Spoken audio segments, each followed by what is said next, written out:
Okay, am I live? Yeah, there we go. Hello everyone, Muppin here. Right back. I'm testing out a new, streaming studio at the moment. So I'm just testing out the kinks before I put the game on. Today, I'm changing things up a little and going to be playing Nancy Drew Treasure in the Royal Tower. It's the first game I was able to get working. Let's see. So we're just going to give that a shot and see how it goes. Okay.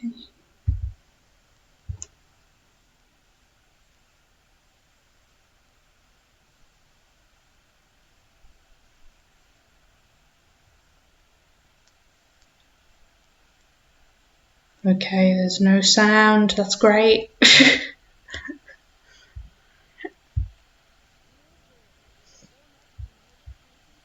Okay, let me test out my computer. 1 sec.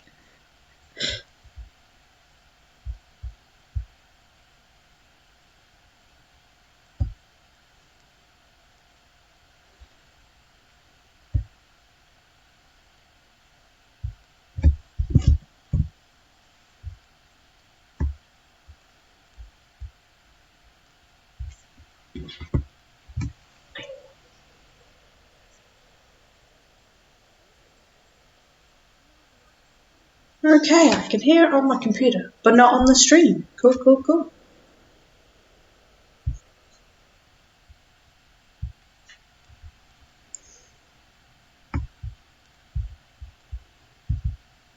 This is pretty much just going to be a test stream, just so I can figure out how this all goes. Like, once we've got it up and running, I'll play it, but until then, we got to figure out the hijinks.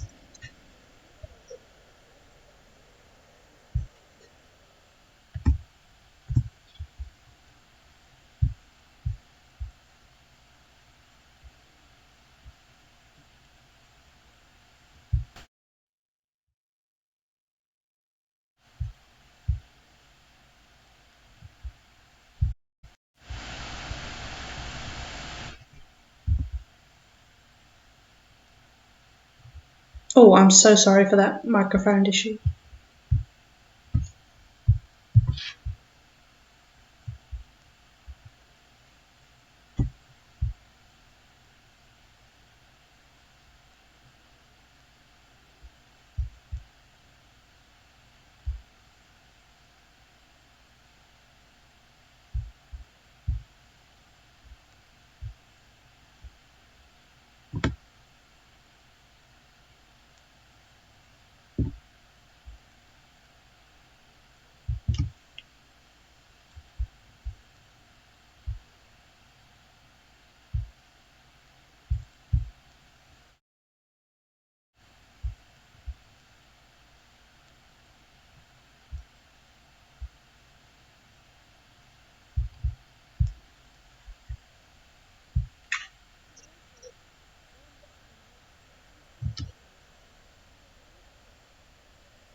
I'm very confuzzled.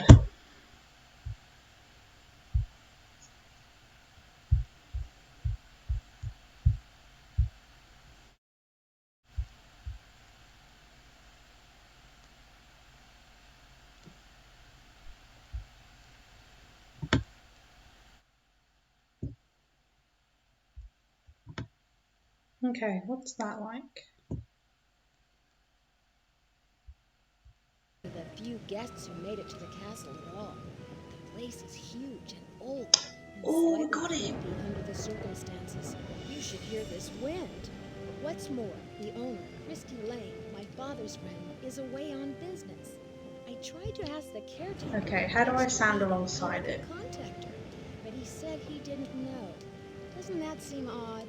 I couldn't help feeling like there was something he wasn't telling me. All this makes me a little nervous, but I'm determined to enjoy myself. After all, This is a vacation, right? I have big plans to explore the castle. That Ezra Wickford, the Okay, I just can't click anything. must have been. There we go.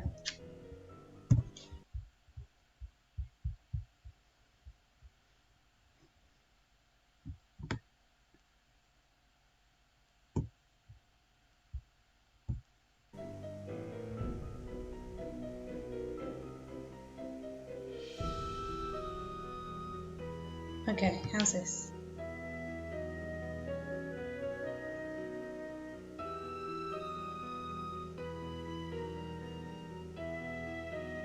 Okay, I think we've got it. I think I'll give it a start.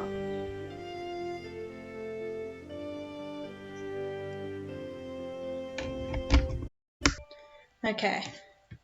Sorry. So for my testing setup, it's literally just running the game and the software through my laptop, and then just watching my own stream through my phone with the headphones in to see how it sounds. So it's honestly the setup a bit jank. I'm happy with it, but I definitely gonna work out the kinks. So okay. So we're gonna start Nancy Drew, Treasure and the Royal Tower. Let's begin. New game. Hi there, it's me, Nancy Drew. You're just in time for my latest Mystery. Treasure in the Royal Tower. Choose your difficulty level to start off.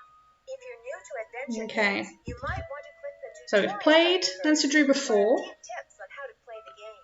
but I'm gonna stay with Junior Detective because I know they haven't really got the task lists set up in this game, but pretty much they're gonna set a precedent. So much for my Wisconsin ski vacation. I arrived here at Wickford Castle last night, just before a blizzard swept in. The mountain is completely shut down, and the surrounding roads are closed. I think I'm one of the few guests who made it to the castle at all. The place is huge and old, and slightly creepy under the circumstances. You should hear this wind. What's more, the owner, Christy Lane, my father's friend, is away on business. I tried to ask the caretaker, Dexter Egan, how I could contact her, but he said he didn't know. Doesn't that seem odd? I couldn't help feeling like there was something he wasn't telling me. All this makes me a little nervous, but I'm determined to enjoy myself. After all, this is a vacation, right? I have big plans to explore the castle. That Ezra Wickford, the original owner, must have been quite a character to have built such an extraordinary place. It's filled with strange, dead-end corridors, for one thing, and I noticed one of the towers is totally different from the other ones. Of course, I'll have to save some time to meet Jacques Brunet, the French ski instructor. Tell Beth she'll be the first. He's half as gorgeous in person as he looks on his website. So, George, I guess things never quite go according to plan, but at least this time, the culprit is just a snowstorm. Talk to you soon. Love, Nancy. Now all I need is a mailbox. Okay, so let's get started. So what I was on about before I decided to cut myself off by pressing the button is for the later games when I get around to playing for them, I'll stick with I'll stick with Junior Detective just so I can use the task lists, because I lose track where I'm at occasionally. So yeah. Okay, so let's get started. At our desk with our room key 205.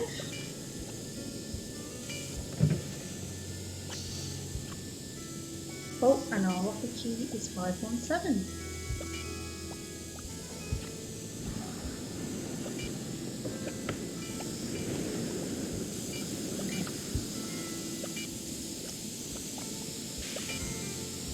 Now that marvelous noise. Sounds like the radiator is broken.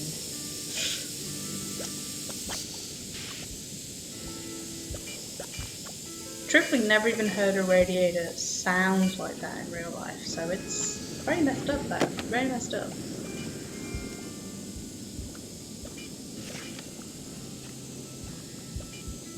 Cool. In 1920, Ezra Wickford, the inventor of chocolate milk, dreamed of building a castle like no other. The project took 7 years, 132 carpenters, and millions of dollars, but by the time it was done, Wickford Castle had become an architectural marvel.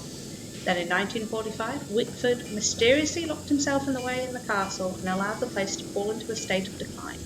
After Wickford's death, the castle was closed down for many years, its fate unknown, until it was finally inherited and reopened by his great niece, Christy Lane, in 1990. Now it is one of the most popular vacation resorts in the Midwest. What to do while you're here? Oh, that's for the... oh, our lovely staircase. Okay, lose yourself in the castle. The castle is a maze of corridors, and some of them lead nowhere. No one knows why Ezra included these dead ends in his castle design, but everyone agrees he must have had quite an imagination. Learn the story of 18th century French tower, of the century tower.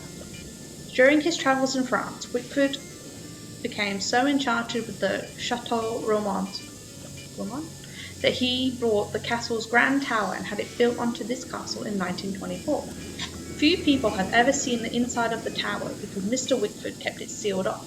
The tower is still closed, but in the coming months, Christy Lane plans to open it up to guests and offer guided tours.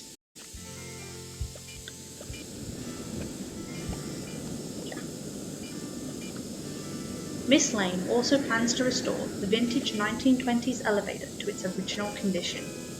Miss Lane is grateful to the Wisconsin Historical Foundation for their support in this project.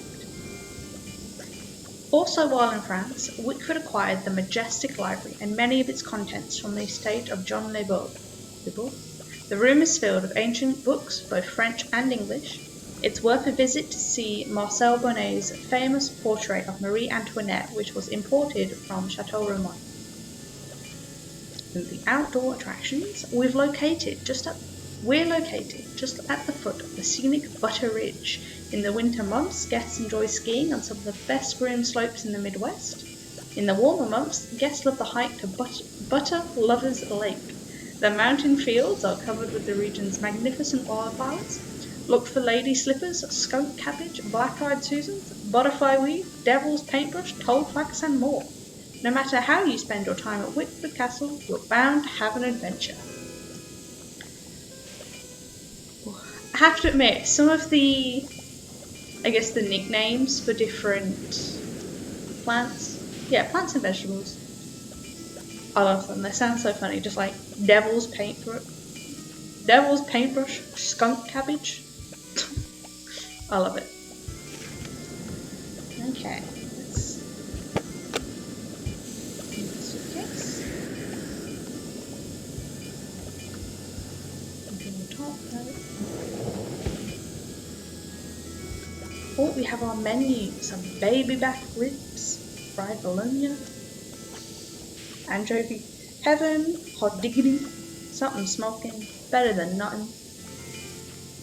A white cheddar ice cream, cheese ice cream. Okay, I'm down. Chocolate mayhem, odyssey to banana land, key to enlightenment lime pie, and sugar crusted rhubarb jerky royale. That sounded nice until I read the jerky.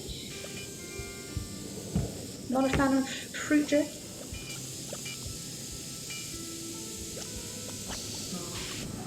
Sort of alarm clock. Okay, what else have we got? A nice oil painting. Oh, and art. Our table, what have we got? Sassy detective. Oh. There. Fingerprinting 101. When we touch things, some of the oil from our skin is left behind on the surface of the thing we have touched. Our fingertips each have a unique pattern on them, and the oil shows or prints this pattern. That's how we get the term fingerprint. When you touch several surfaces with the same fingertip, the oil begins to get used up, so the fingerprint becomes lighter and lighter. The most common method of discovering fingerprints is called dusting. When you brush a light powder over a surface, the powder or dust will cling to the oil left by fingertips, revealing the fingerprints. Remember, fingerprints will appear in darker or lighter shades depending on how much oil is present. Now, sassy detectives put 2 and 2 together to figure out how to determine keypad access code. Here's a little test. If you saw the 4 fingerprints below, what order would you put them in, first or last? Will the darkest fingerprint be the first button that was pressed or the last? So then, what's the code? So, I would say the code is 1735. That makes it simple, as it's just our test, naturally. How do I see it? Okay, that's all for the table. Now, collecting fingerprints in real life anyway is quite fun. Very messy. I know this game makes it look quite simple, just like paintbrush, bit of dust to stab it on. Oh, so much more messy than that. And well, the types I've used, I did all this in university. I'm not just spouting this out of nowhere. I swear I have some knowledge on it. We used a black powder and a white powder, and depending on the surface that we used, we determine a dead end. We determine which of those 2 powders we had to use. And then that's simply just use a nice frizzy little brush to dust it off, and then we pick it up. We just use simple tape to pick it up. It's quite great, like sellotape or cellophane from wherever you're from. And then we also had magnetic powder, so we'd put that down, and oh, that's a very pretty window. So we'd put that down, and then we'd have a magnet on the end of a stick, essentially, and we'd just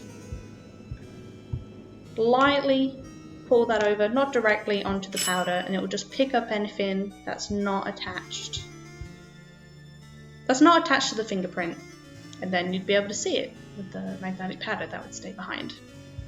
Guess my elevator's not working. Oh, some typing sounds. But doing that. Getting fingerprints is quite fun, but the powder and dust gets everywhere. Okay. That typing is a busy.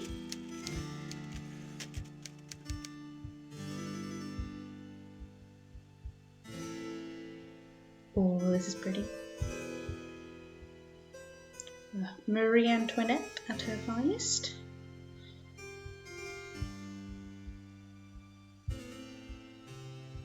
Oh, how do I go back?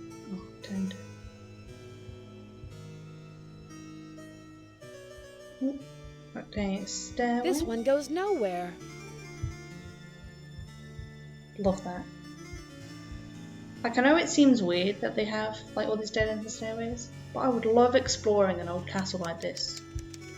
And even finding those, I'd be like, oh, why'd they do this? What'd they seal off behind it?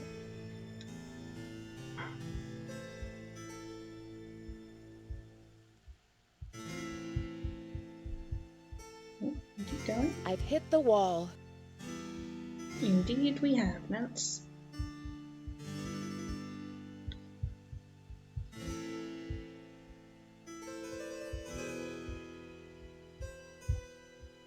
Okay, can't look that way. So it's this way to our room.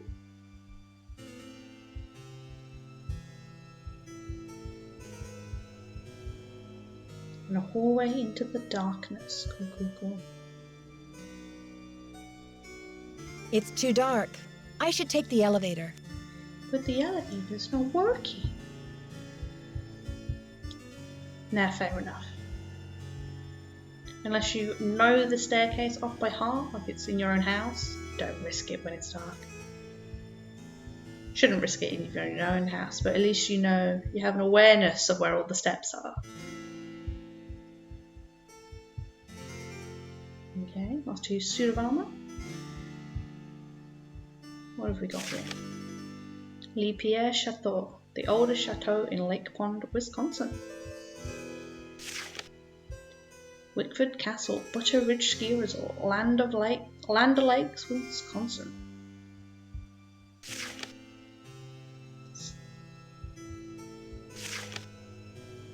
Peppercliff Farms. I'd love a cheese farm near my house. I'd lose all my. I'd have no money left, but I'd like it. Can you handle the view of Wisconsin?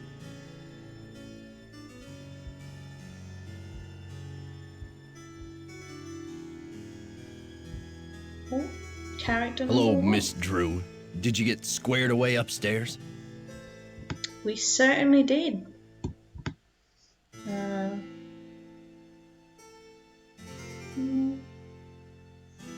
Yes, thanks, Mr. Egan. Room is charming. Now we'll start off nice before we mention the radiator. All square. I just need a stamp to send this letter, and then I'll be off to explore the castle. Well, I can take your letter, but the mail's not going anywhere for a while. It's snowing like there's no tomorrow out there. So explore all you want. Take the grand tour. But forget about the library. It's off limits. Off limits? Off limits? Someone vandalized our historic library. Really turned the place upside down. The owner, Miss Lane, she's gonna be pretty upset. This one is very true. Why would anyone want to vandalize the library? I have no idea. I straightened up in there before check-in yesterday and everything was fine. Now it looks like a bomb went off. Books everywhere and somebody hacked a big hole in one of the walls. I locked the place up and called the police, but who knows when they'll be able to get here.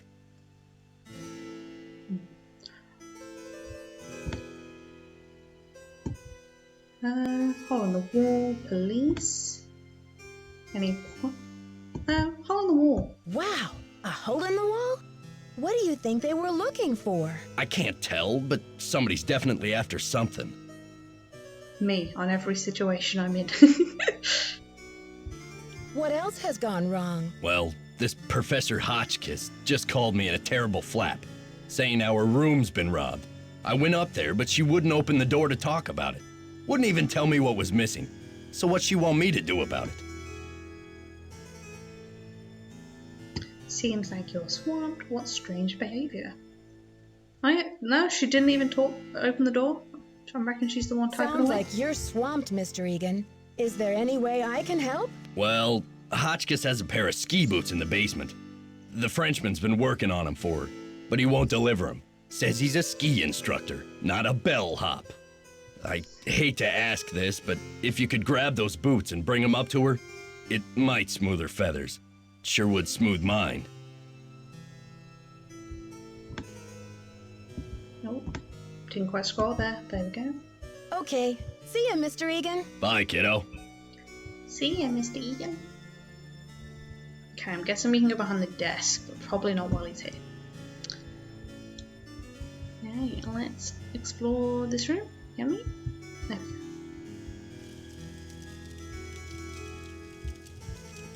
we go. Oh, I hear the fire.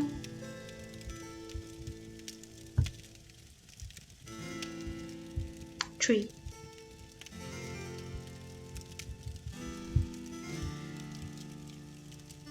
Oh, we have two on here. Cool, cool, cool. Major figures and events of the French Revolution. Book 1. Marie Antoinette. Born in Vienna, Austria on November 2nd, 1755, she was the youngest daughter of Francis I and Marie Theresa, Emperor and Empress of the Holy Roman Empire. In 1770, as a young teenager, she was obliged to wed Louis XVI of France to symbolize an alliance between France and her parents' dynasty, the Habsburgs of Austria. 4 years later, Marie Antoinette became Queen of France when her husband was crowned King Louis XVI. As queen, her lavish lifestyle made her unpopular. While commoners stood in bread lines praying for food, they cursed the queen who was living so comfortably in her grand palace. The people's discontent grew and grew until a full-scale revolution broke out in 1789. In 1791, it looked like the monarchy would not survive, and Marie sought assistance from the European rulers. It was arranged for the king and queen to escape Paris on the night of June 20th, but the revolutionary forces apprehended the royal couple at Varennes on June 25th and escorted them back to Paris as prisoners. On August 10th, 1792, the monarchy was finally overthrown. Marie Antoinette spent the rest of her life in Parisian prisons. Louis XVI was executed on orders from the National Convention in January 1793, and in August the Queen was put in solitary confinement in the Conciergerie. Marie Antoinette was brought before the Revolutionary Tribunal on October 14, 1793, and guillotined 2 days later. She was executed without proof of the crimes for which she was accused. Sadly, that can happen all too often throughout history, and in current times, unfortunately. The guillotine. It is uncertain who actually invented the guillotine, but we do know that it was named after Dr. Joseph Guillotine, who recommended its use to the National Assembly in France, 1789, as the most humane and efficient form of capital punishment. A guillotine similar to this one was used to behead thousands, including Marie Antoinette, during the French Revolution. Dun, dun, dun. Now, what was I going to say? So, I'll have to look it up slightly for us. But I remember reading somewhere that the guillotine was still being used, like when, I think it's when the first Star Wars movie came out.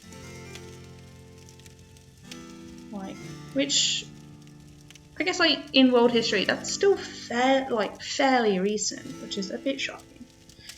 But okay, how do we spell guillotine? G-U-I. Cool.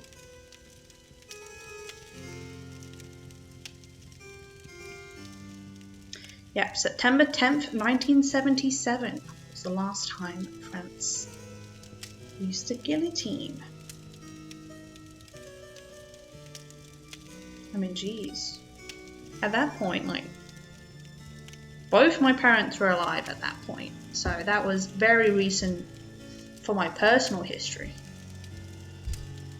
The guillotine being used. But yeah. Okay, I have to go back all the pages. I can't close it automatically in these early Nancy Drew games. But we still love it. Book 2. The Storming of the Bastille. 1 second. Oh, I'm so sorry. I completely missed that. A pocket potato. Yeah, 1977. Yeah. Thank you. I'm sorry. I missed that one. But yeah. Here we go. Sorry. The Storming of the Bastille. On July 14th, 1789, an angry Parisian mob stormed and captured the old royal prison, known as the Bastille. The mob was looking for weapons and ammunition. The governor was killed, the 7 inmates, none of them political prisoners, were freed. After the prison was overthrown, its thick walls were torn down, and when told what had taken place, King Louis XVI exclaimed, "Why is this a revolt?" "No, sire," was the reply, "it is a revolution." And indeed, the first outbreak of violence marked the true beginning of the revolution. After July 14th, there was no going back.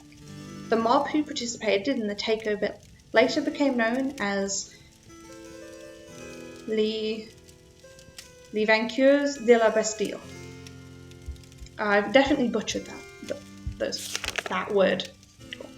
Jean Lebon, 1768 to 1812. Born to the peasant farmers, Jean Lebon became one of the commanders of the French Revolutionary Army at the age of 22. He is best known for foiling Louis XVI and Marie Antoinette's attempt to escape Paris in June 1791. After hearing rumours of their planned escape, Lebon organised troops to intercept the fleeing royal couple. The king and queen were captured at Varennes and escorted back to Paris as prisoners. The monarchy was finally overthrown less than 14 months later. Lebon finally became a general under Napoleon Bonaparte and a member of the new French aristocracy. He amassed great wealth and built a beautiful chateau that became known throughout the French upper class for its splendid library. Lebon died in the War of 1812. Ironically, the great general was not killed by enemy soldiers but by food poisoning that resulted from eating a can of rancid beef. The chateau remained in his name until the 1920s when his then impoverished family was forced to sell off his estate.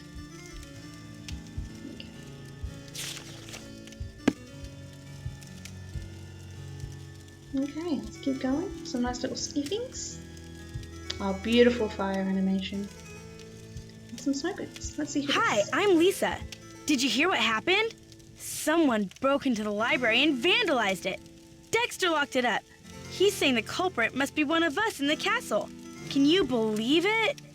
Oh, that's shocking news. Here we go. Yeah, Dexter just told me the library is a disaster area and that it's totally off limits. Too bad, huh? I'm dying to see what they did to it. Don't quote me on this, but I think Dexter has an extra key to the library somewhere around his desk. Oh, Pocket Potato, you love all the books in these games? I do have to admit, I love reading them just for the history tidbits that you can learn throughout, especially the more, I guess, the more educational games in the series. Like the ones you definitely know that they've made it purely so they can teach the fan base some new info, like the Secret of the Scarlet Hand and all the Mayan civilization one. But yeah. And oh, what did I find out recently? I found out Her Interactive, their website, a few of the games have educational PDFs that teachers can use alongside the games to teach their students. Which is pretty cool, but I definitely wouldn't have utilised those as a teacher. I know that much. I guess you've really got your finger on the pulse around here. Any other castle scandal I should know about? Oh, we got scandal, honey. Hell yeah. Professor Hodgkiss is claiming she's been robbed, for one thing. But the real scandal is downstairs. His name is Jacques Brunet.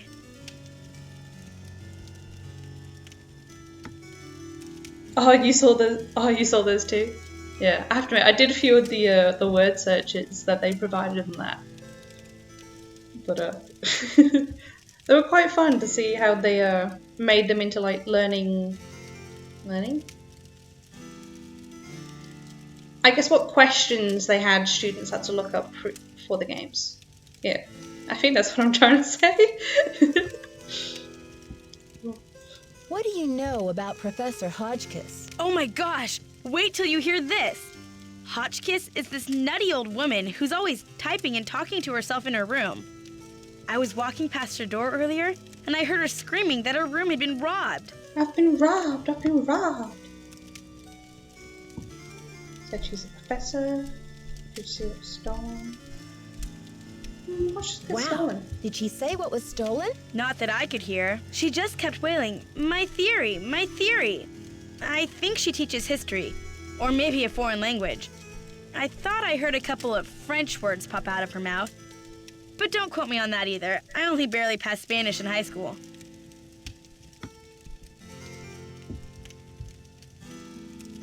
Habla español? Hardly. I'm just a humble photojournalist covering weird old mansions in the Midwest, and this place is one of the weirdest.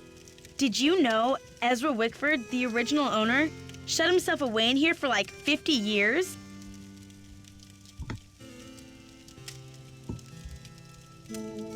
Here we go. You must know a great deal about this place. Not really, but I sure want to get into that tower that came from France. It'd be great for my story. Too bad Wickford sealed it off. Maybe it's his ghost making those creepy noises at night. Ooh, creepy noises. I wonder about that. What noises? Oh, just your average bump in the night sound effects. It's probably just Dexter trying to spook up the hotel for the publicity. I mean, did we stumble onto the set of As the Castle Turns or what? Well, you probably want to get settled. I wonder what we're going to do with ourselves while we're all cooped up in this place. Well, in Nancy's case, do some chores and solve a I'll mystery. let you get back to your magazine. Stay warm. Okay, let's keep exploring. Ooh, beautiful tapestry.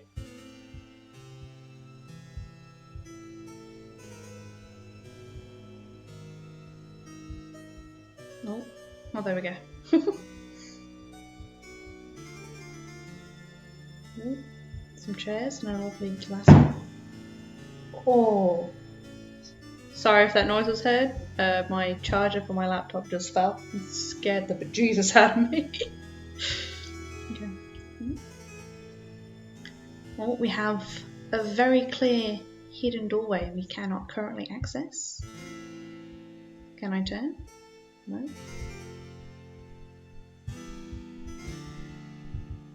Here we go. We have It's locked.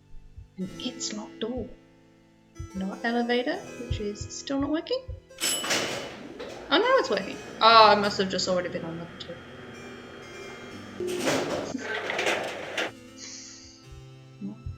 We'll check her out before we continue. Turn around. The Rotoville model number 50964. Specializing in lifts since 1929. Cool. We can get to 2, 1, and basement.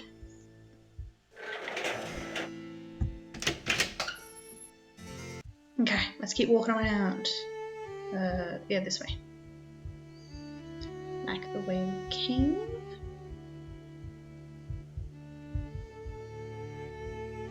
We'll go down this part of the hallway.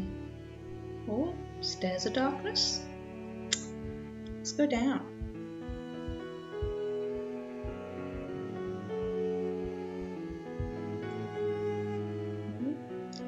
Some coat of arms.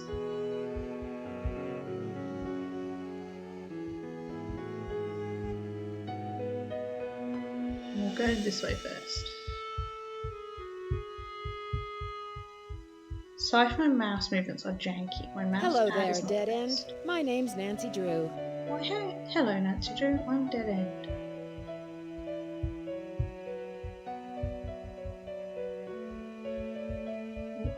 Come on, there we go.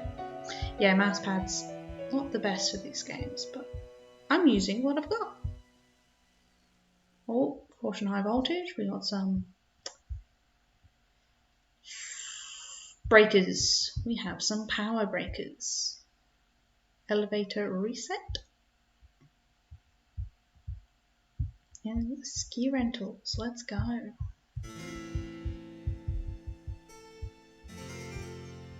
Oh, there's the basement elevator. Vending machine.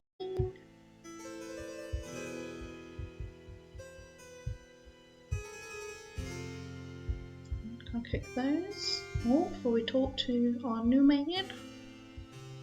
Okay. Bonjour, mademoiselle. Je m'appelle Jacques Brunet. So, what brings you to beautiful Wisconsin? Mysteries, that's what brings me to Wisconsin. Mr. Drew came to ski. Let's start with the Bonjour. nasties. Je m'appelle Nancy Drew. I'm here on vacation. What's your excuse? My excuse? There we go. Yeah, what brings a professional skier from France to Wisconsin? Why not Aspen or Lake Tahoe? I am here for Isabelle, mon petit chou. She is an American studying at the university in Madison, and I've asked her to marry me. That is excuse enough to be in Wisconsin, n'est-ce pas? And besides, I am not the first French work of art to end up here. Woohoo! French work of art. Cool. Halfway across the road. Yeah. Ah, so you came halfway across the world for love. That's a fine excuse. So, when's the wedding? As soon as possible. Are you the eager one, or is she? Do not ask me about Oh, the affairs of my definitely, yeah, heart, he says Nancy, so himself. or I would think you are trying to steal it. But tell me, how will you spend your time here, Nancy?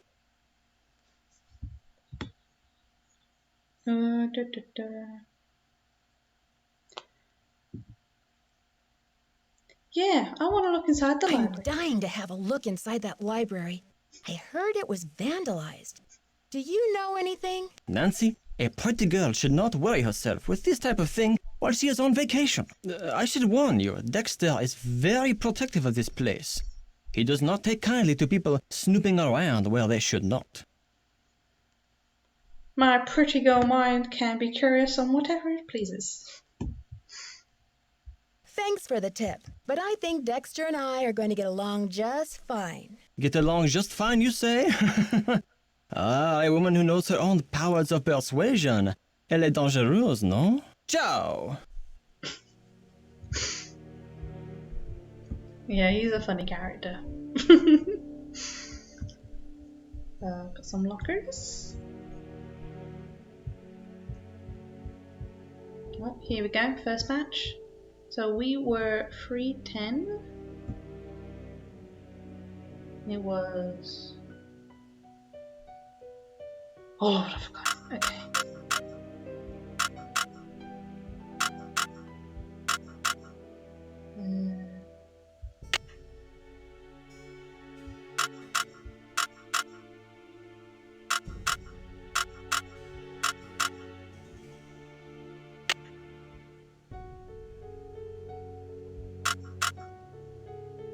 Oh Lord, was it 1 or 7? I can't read my own handwriting. Or 1. Nope. Oh, let's go back. It's 7. Cool, cool. Sorry, we're gonna put up with the sound animations of this lock a little while longer.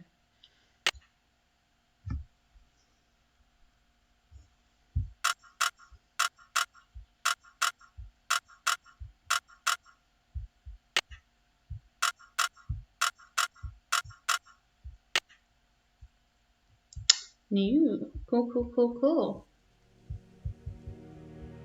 Ah, Nancy, comment ça va? Oh, okay. Here we go. Combination. Dexter told me the combination to my locker, number 310, is 517. I tried it, but the locker won't open. Dexter must be confused, because I think that is the combination for number 311. Try 311. Cool, cool. We can do that. Yeah. Tell me about these boxes you're making. When I am not skiing, I need some other way to express myself. So voila! I make these hot boxes for keeping secrets safe. I'm sure you have many secrets, Nancy.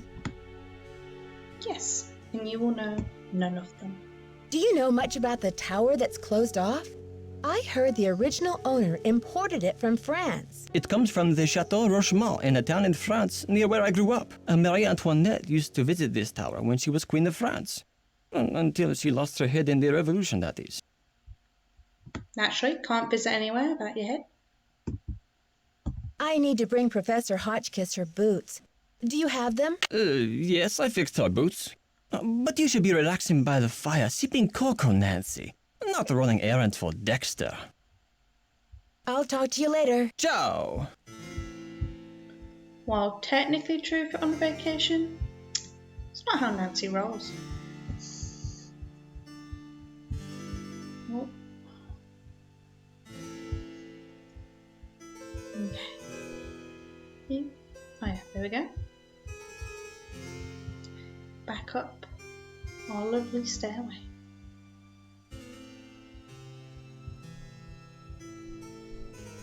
Should have just taken the elevator. What am I doing? Oh well.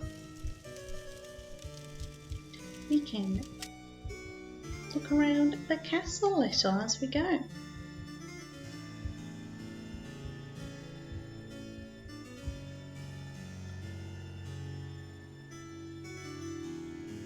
Yeah, Nancy Jo doesn't know how to relax.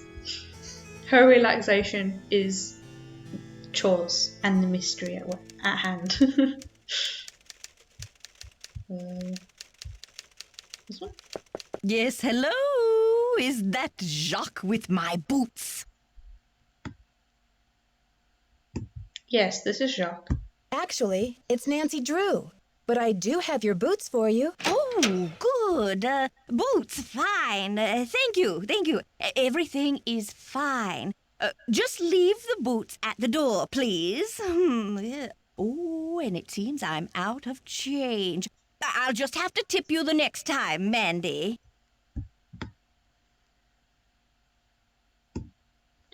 Almost one. Yeah, I'll go with the bottom one. No tip is necessary, Professor Hodgkiss. I don't actually work here. My name's Nancy Drew. I heard your room was robbed, and I'd like to find out what was taken so that Mr. Egan can report it. Everything's under control, dear. Nothing to report. Thank you for my boots. My poor feet have been feeling so exposed. Can't have any exposed tootsies. There we go. Oh, turn around. There.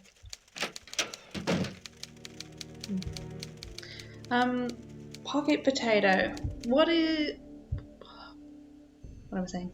What's your favourite Nancy Drew games in this series? Or like the one that like got you started on everything? You're still in my chat.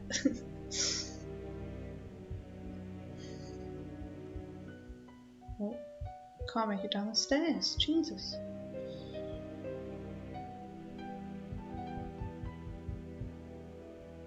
Can I help you? Yes. I think there's something wrong with my radiator. It hisses, and there's a clanging noise too.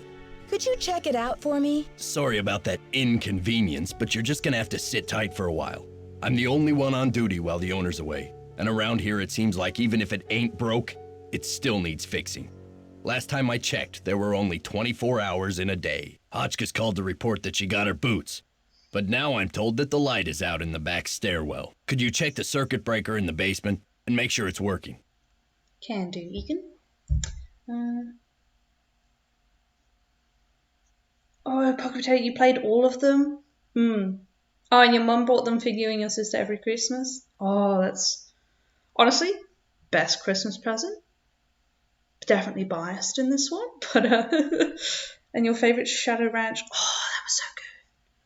I didn't like picking the vegetables in that one, but I love the storyline with the Dirk Valentine. I forgot his name. The setting really draws me in, and it's a relaxed storyline. Yes, it. Absolutely love it. The horse riding, like top tier gaming. I love it. You love the gardening. It's so fun. Oh, I struggled so hard with picking out those like the eggplant tomatoes. I struggled so hard. But you do definitely get the hang of it by like day 3. Oh.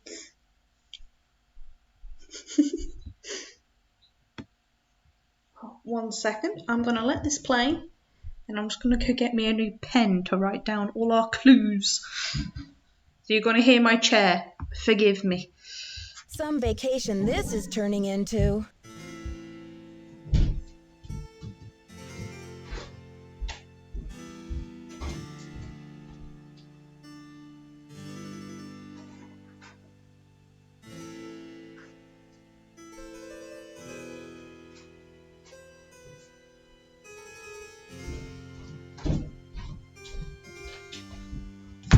Okay, I'm back, lads. You get to hear my chair as I get back under the table again.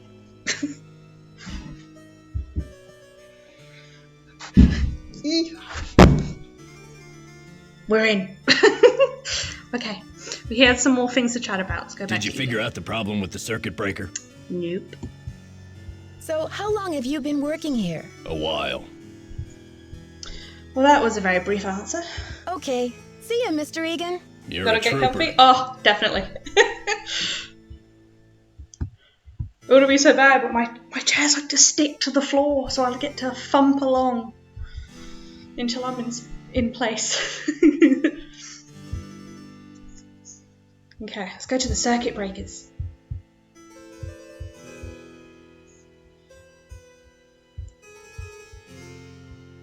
Oh, there we go. Whee, all the way down.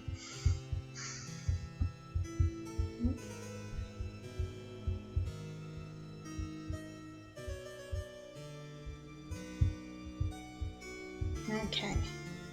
Thankfully, this is the one few things in the 2 games that does not need a key beforehand. Okay, we have dead, so these don't work. Cool, cool, cool.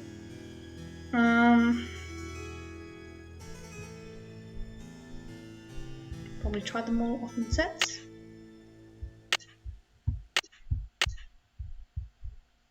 That doesn't work. Cool. So I'm just testing them all out. Yeah, cool. So there isn't actually a sound notification. Cool. Which means the fun part of tracking back and forth.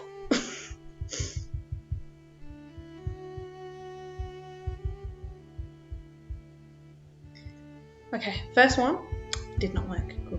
We'll try the 3 on the other side.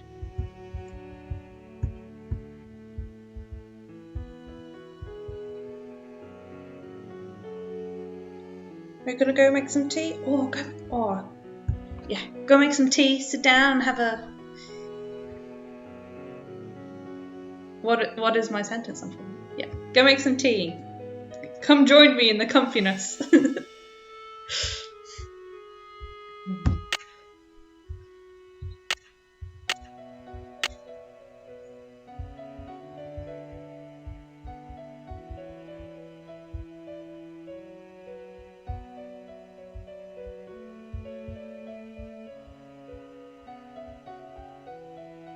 Oh, we have lights.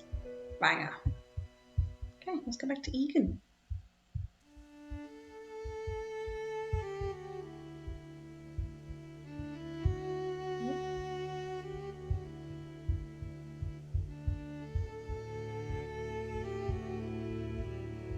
Good we go.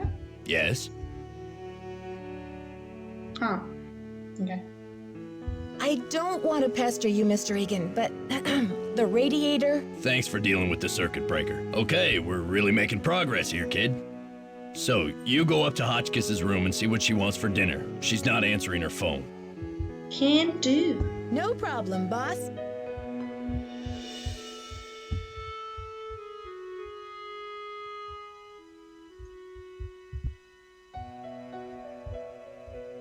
Mm, 214.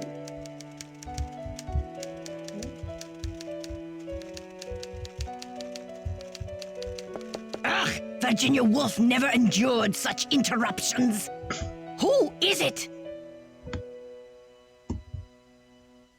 It's Nancy again. Dexter needs to know what you want for dinner. Oh, hard to think of food candy when I'm riding the raging rapids of my theory. Oh, right now, I have plenty of pre-packaged energy globules to keep me going. But tell Baxter that I am developing a powerful craving for couscous. Yes, couscous for dinner would be splendid. I'll have a nice tip for you next time, Fanny. Who doesn't get the occasional craving for couscous?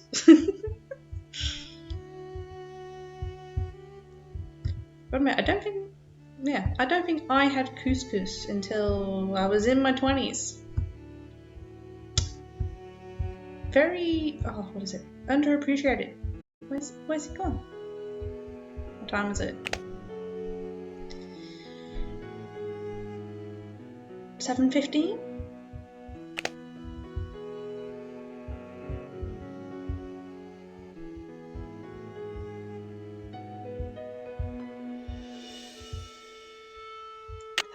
First key of the game. We've got some kiddos, which, considering how long this game is out, those are some adultos.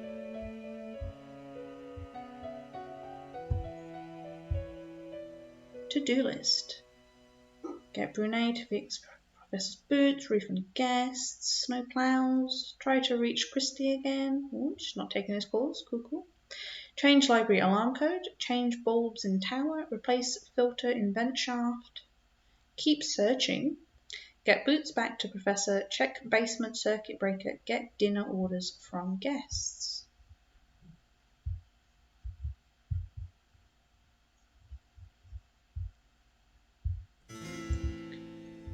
Okay,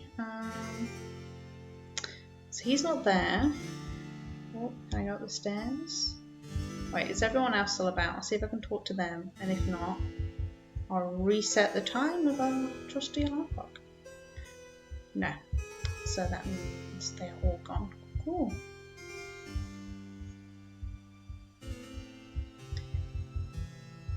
Guess for now, we'll head to bed.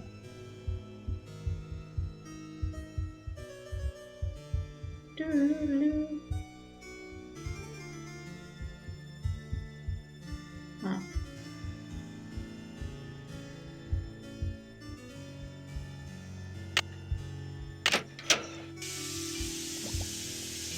The radio again.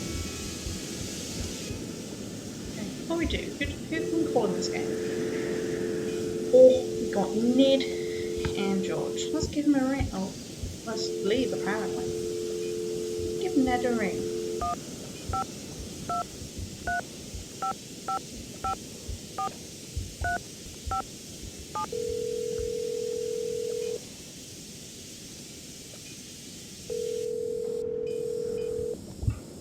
Hi, you've reached Ned at Omega Chi Epsilon. I'm not here to take your call right now, so please try again later. Thanks. Omega Chi Epsilon. Woo! Or at least that's the joke that's always pulled in the frat house movies. We'll try George. Honestly, they're all probably asleep if everyone else is too.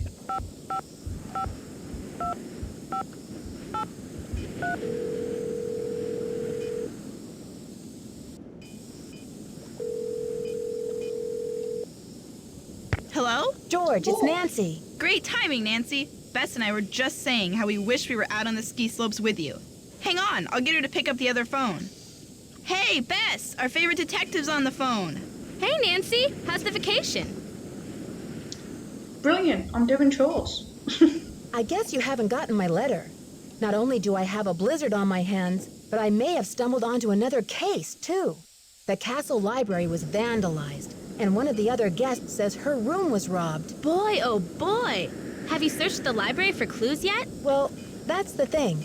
Dexter Egan, the caretaker, says it's locked up and off limits until the police can get here. But who knows when that'll be. That's funny, Nancy. I didn't know the phrase off limits was even in your vocabulary. Seriously, though, don't you think that your dad's friend, Christy Lane, would feel better knowing that you're on the case, at least until the police can take over? She's right, Nancy. I mean, who knows what this Egan guy is all about anyway? Sounds like you're just gonna have to find an alternative entrance to that library. Here I go again. Just hope I don't have to slide down the chimney. And what about this robbery? Who got robbed? I'm not sure. The guest's name is Professor Hodgkiss. I think she's a bit eccentric.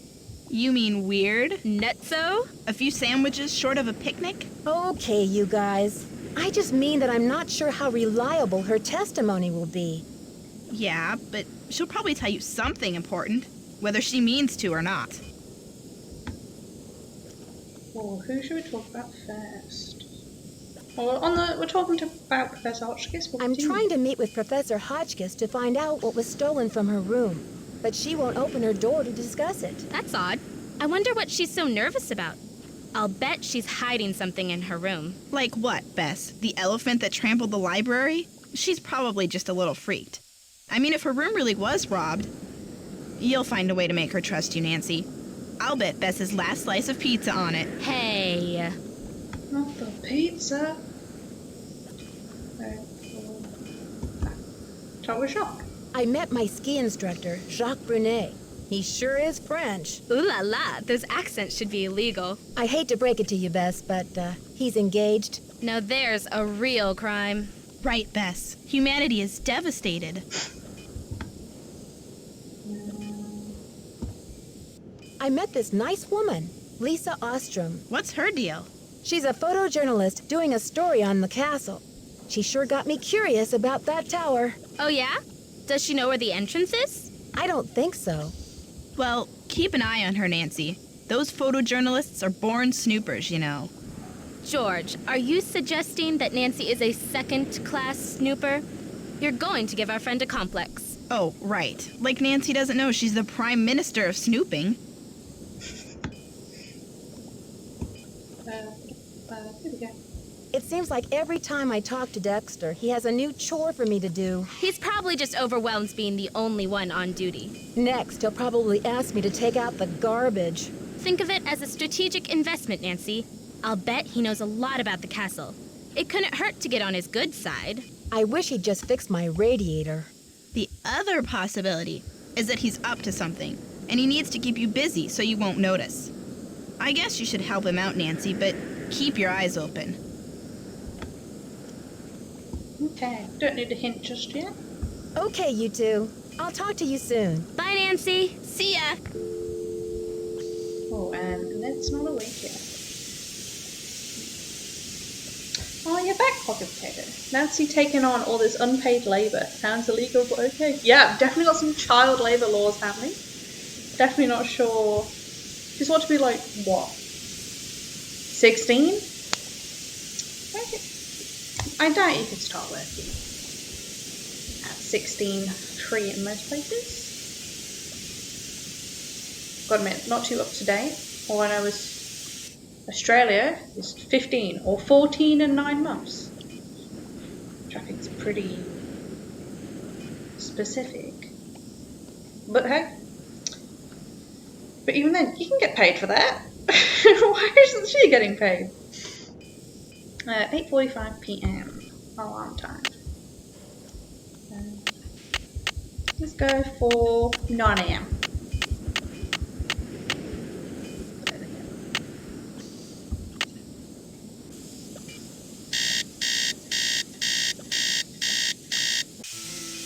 That's 14 in the US.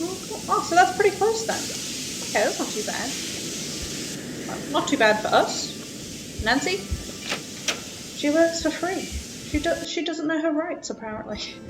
She'll solve her crimes, but not her child labour crimes. Dexter. We're going to talk to Dexter. Let him know about the couscous.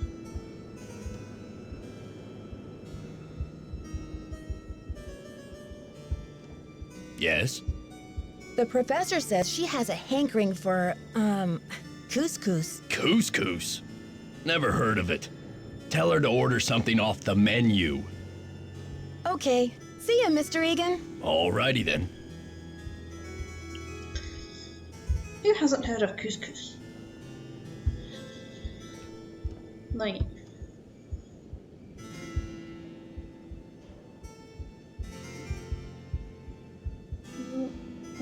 Okay, let's take the menu from our room.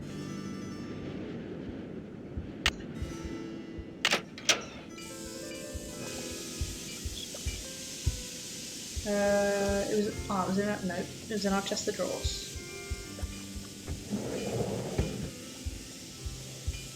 There we go.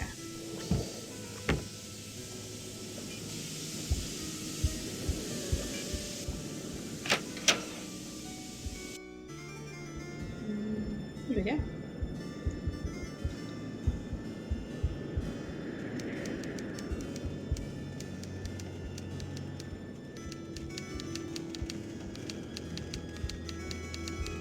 Is that my couscous already? Yes, I have your couscous. Sorry, Professor, but there's no couscous in the house. You'll need to choose something from the hotel menu. Well, I don't have a menu. At least not from this hotel. Oh, be a doll and fetch me one, will you, Tata? Already done. No, okay, I need to talk to her first. Did you get the menu? Sure did. How about opening the door so I can give it to you? Oh, you're a sneaky one. Hell yeah. Just slip it under the door, please. Nice and easy. No funny stuff. What funny stuff could we do with a menu? Oh, baby back ribs, yes. Oh, chili cheese dog, fried bologna sandwich.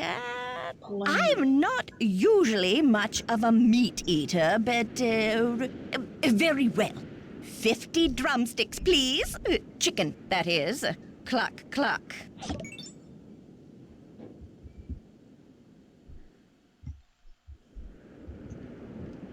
Oh, 1 second.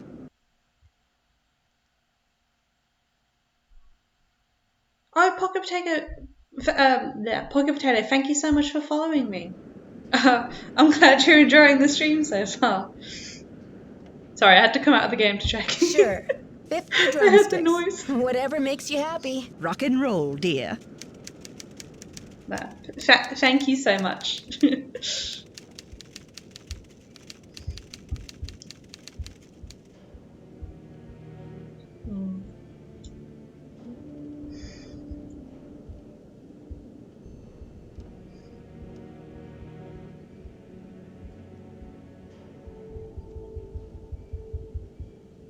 Can I help you? Yes, I want 50 drumsticks, please.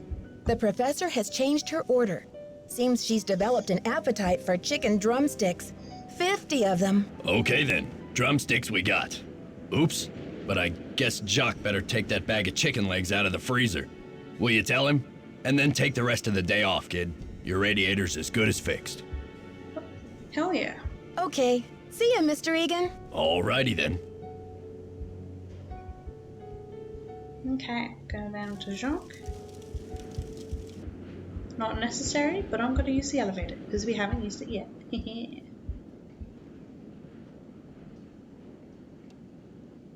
I love how 50 drumsticks doesn't phase them at all. Like, yeah, there's no. Oh, totally. Just, oh, you know, everyone's just midnight craving. Oh, I just want 50 drumsticks.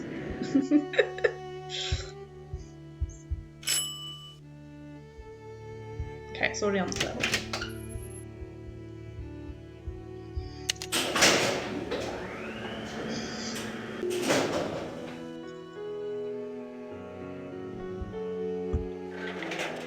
It makes you think, if he thinks 50 drumsticks is normal, what amount is not normal for him?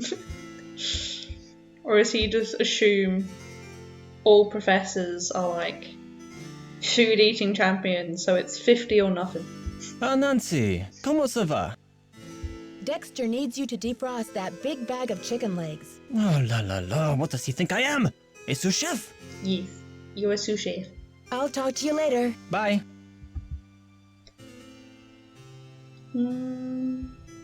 Okay, so they are defrosting. We'll go check out what Lisa's got happening. Oh wait, no, we need to go check the locker. Didn't do that.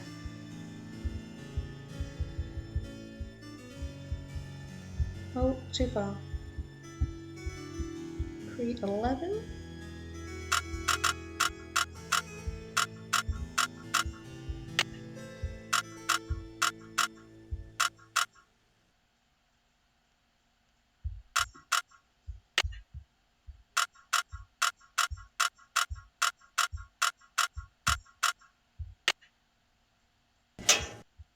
Oh, we're in.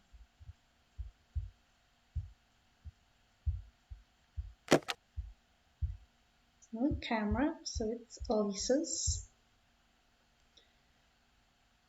Oh. Yeah, I can't read all that Spanish, I'll be honest. It is the 30th of November, 2000.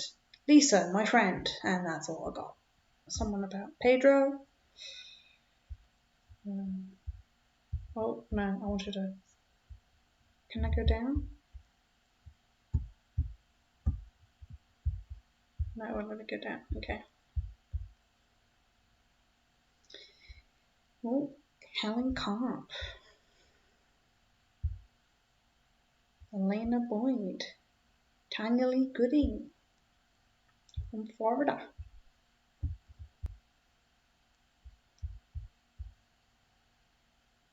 Helen Carp. What about the back one? Tanya Lee Gooding. So she's got some fake identities up her sleeve. Oh, I can't. There we go.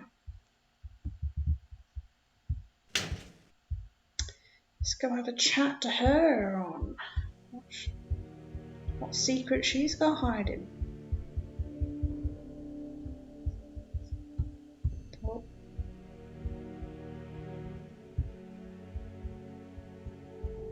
Well, that's a bit of a roundabout way of getting where we're going.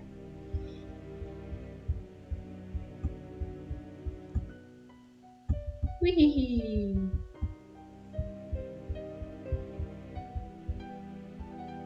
As a kid, I would run down those types of stairs at breakneck speed.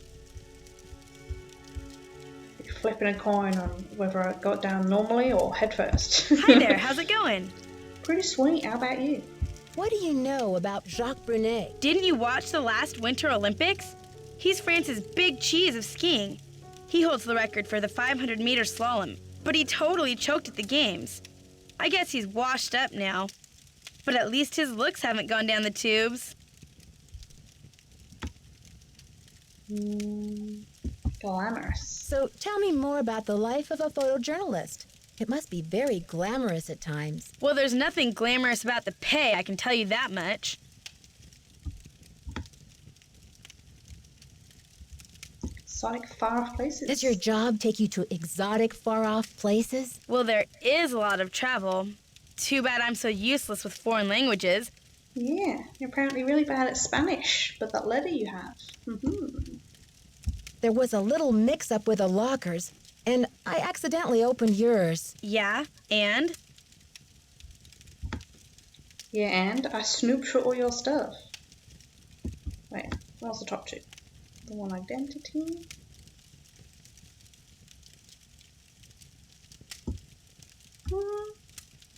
Don't get a bit sassy with it. Well, I was kind of confused. I was just trying to see whose stuff was in there, and I found a bunch of IDs in your bag. They all had your picture and other people's names on them. A savvy photojournalist always carries a couple of alternate identities, Nancy. When you're working under deadline, you don't always have time to play by the rules. I'm sure you know what I mean. Yes, what you mean is you do the illegals. I'm dying to find a way into that tower. Ooh, get her, Nancy? Definitely. Potato pocket. Pocket potato, sorry. I guess I should know, shouldn't I? Too bad most of the places I've covered aren't any weirder than imitation butter.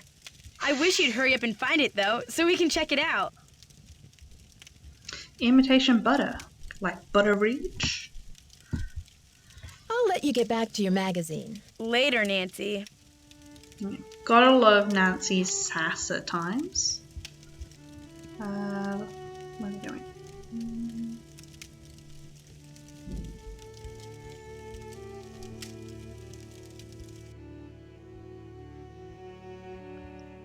Did you see I fixed your radiator? I haven't even been to my room. See ya, Mr. Egan. You're a trooper. Is he gonna say that every time? Can I help you? No. Okay. See ya, Mr. Egan. Bye, kiddo. Mine upstairs. You know what, we'll do that. We'll check out the silent noise in our room now our radiator's fixed. And we'll give Ned a call.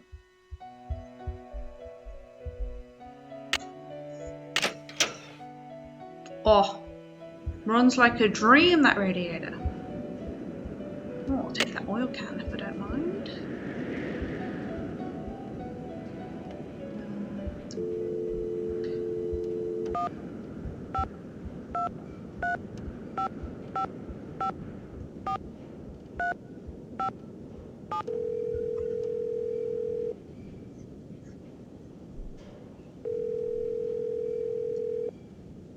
Hello? Ned, it's me. Well, you're a sound for sore ears.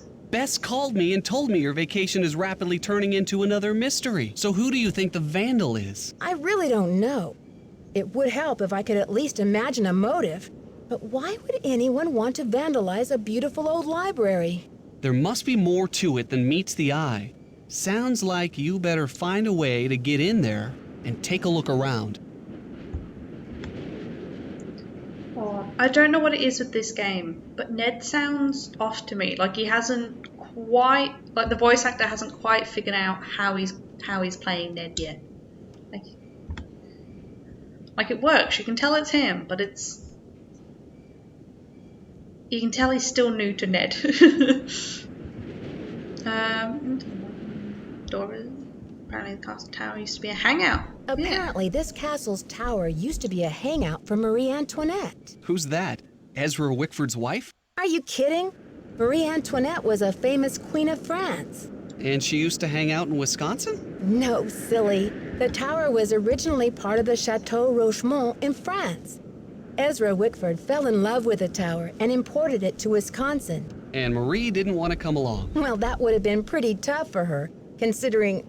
Ned Nickerson, are you pulling my leg? What do you mean, Nancy? You know very well that Marie Antoinette was beheaded in 1793, don't you? Well, yeah. I guess I read something about that when I studied the French Revolution. But when did Wickford show up? He didn't discover the tower until the 1920s, over 100 years after Marie's death. Whew! I think I'm all clear now. Thanks for straightening that out for me, Detective. You are some pain in the neck, pal. Good thing I'm so cute. The purely that last two line, absolute flirting mode kicked in for these two.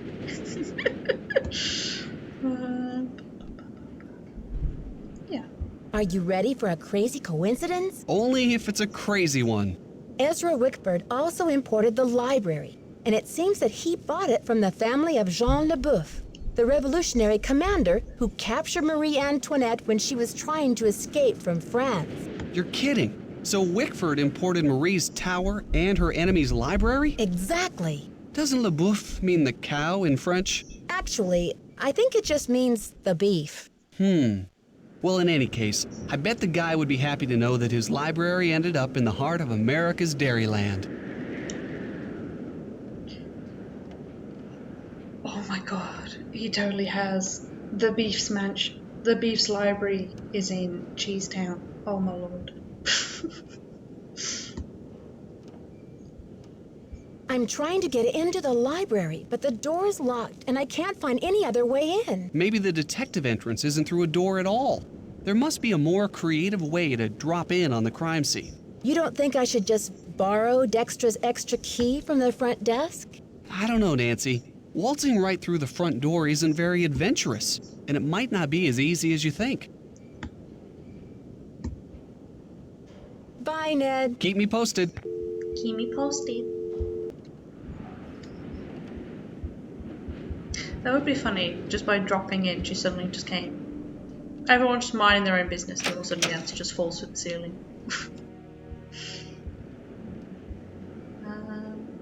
See what Hodgkiss has to say, and then yeah, we'll give the library a crack.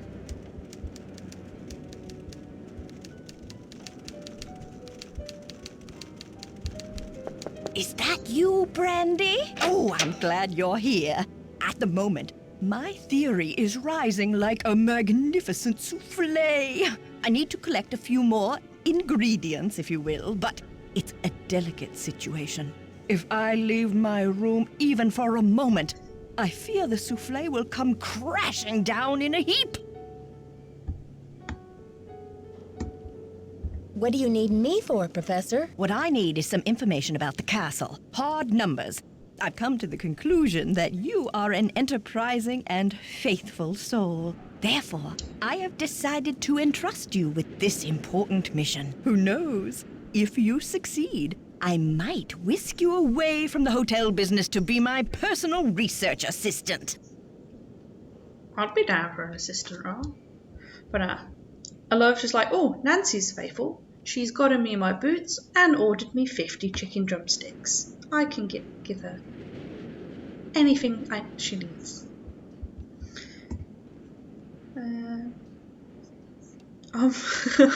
This one. Thanks for the vote of confidence, but I was just on my way to a big fluffy couch. I am on vacation, you know. I see.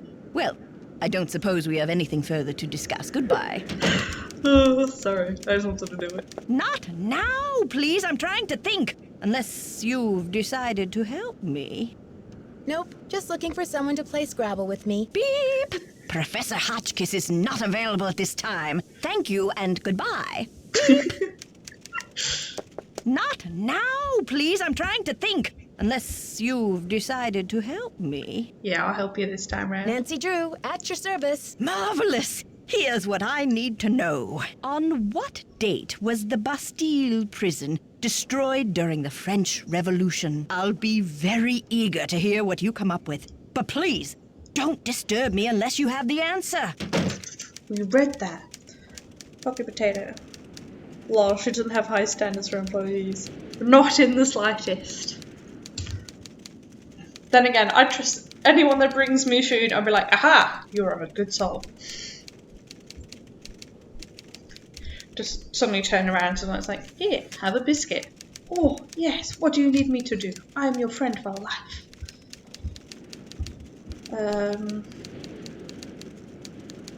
Okay, what am I doing? I'm gonna run back to Lisa's room.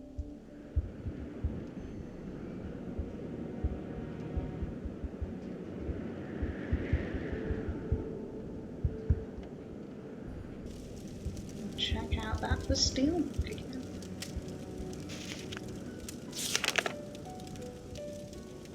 Same though, food is life. Yes, food is life. Go to the old room. So, 14th.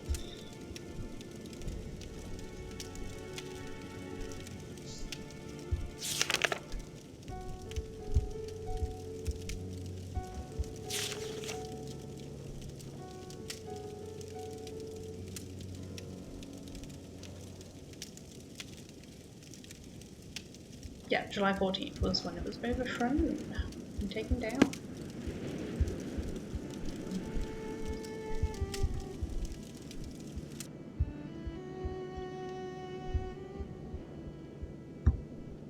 Yeah, but now whenever food is involved, if I just find like a surprise snack someone's left for me, like I like to try and act mature at work, but the second I feel like, oh, here's like a candy, I'm just like, oh, candy! Oh, I'm a child, I'm so grateful. And then I get laughed at by my co-workers, but I don't mind. It's locked. Oh, what am I doing? It's not my room. Yes, did you find the information I asked you for? Sure did. Sure did. Good, but I need you to write it down so I don't forget. Write your answer below. July 14th, 1789. Thank you. Let me do some calculations to see if this is correct. Eureka! If there's one thing I like in a young person, it's ingenuity. Now, I've got work to do. Time to stir the cauldron and stoke the fire. But if you'd like to talk, I'll be holding office hours in the lobby between 3 and 6 a.m. Meet me then. Hell yeah, night owl life. My work had breakfast catered yesterday and it was someone's birthday and they brought cupcakes. Oh my god, cupcakes. Oh, cupcakes are amazing. Best Friday. Oh, that sounds amazing. What kind of breakfast did you get treated to? Oh, that sounds like goals being fed breakfast at work.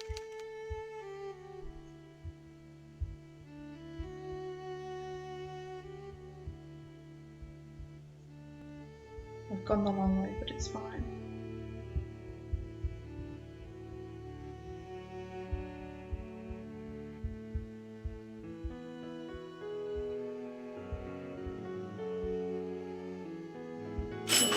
We had biscuits and breakfast balls that had potatoes, gravy, cheese, and bacon.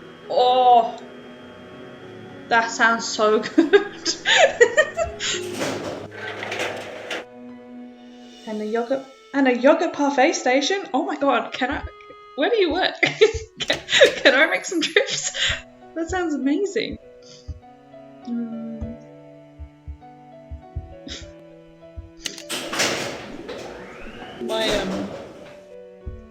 I was saying that my work is quite nice. I pay to have the school lunch that all the students get, and I enjoy that. I like figuring out my menu. Well, I work with children, so it's not all sunshine, huh? Yeah, I totally understand. Oh, I'm at the very top. This isn't good. Let's go back here. Oh, before I do. But no, I do enjoy the food the children get at times. But yeah, I can totally understand how it can be a bit of a some interesting days, no doubt. Some interesting days. I'm not sure if I can make it. give it a try. Okay, here goes. Whee! Sorry, I had to be done.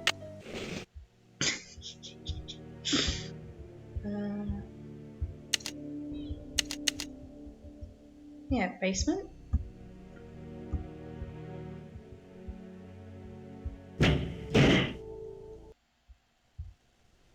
Why are we so high up if we're on the basement level?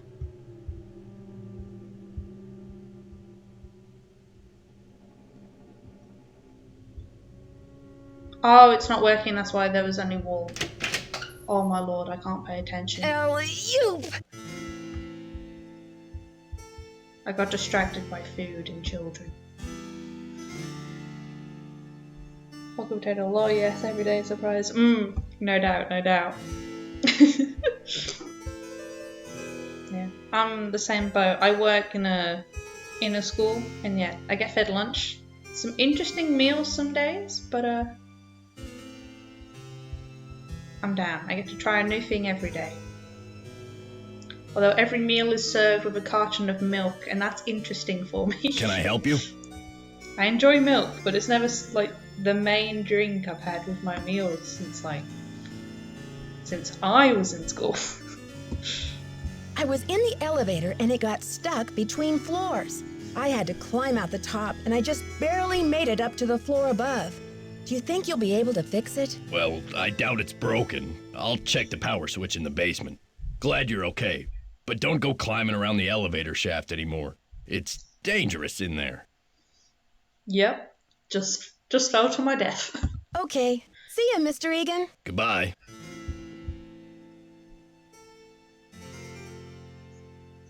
Oh, really? Here in the US, milk has been the normal drink served with school lunch. Yeah,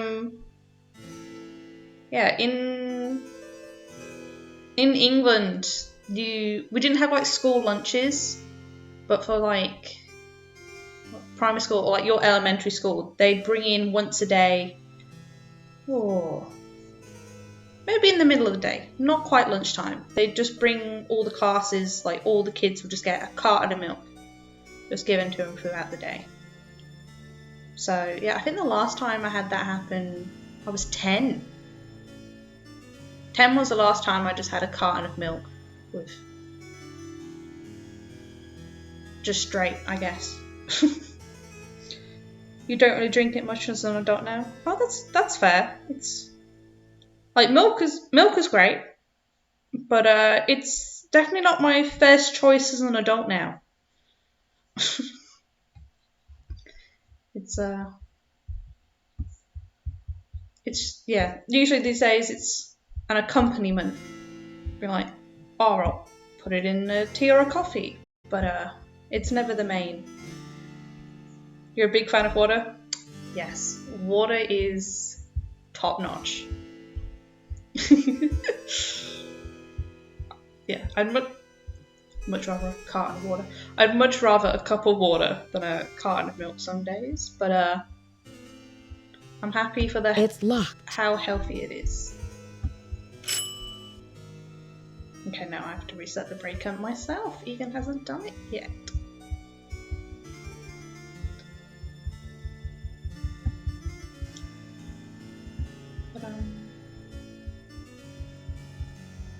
But yeah, these school lunches are new to me. Never really had. I never went to a school that had like lunch menus for the children. It was just the parents pack your lunchbox in the morning and you take that. So this is I'm enjoying it. It's interesting.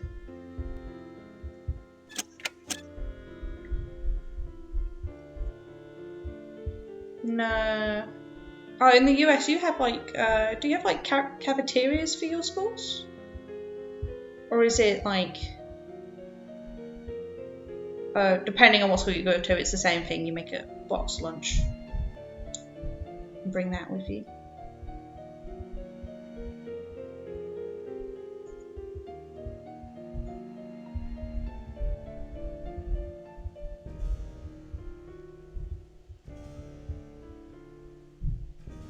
Oh, you do have cafeterias. Cool. I have to admit, I know they're a thing, because like you see them in movies, but part of me has also just been like, maybe it's just a movie thing. I think I just need to know more Americans.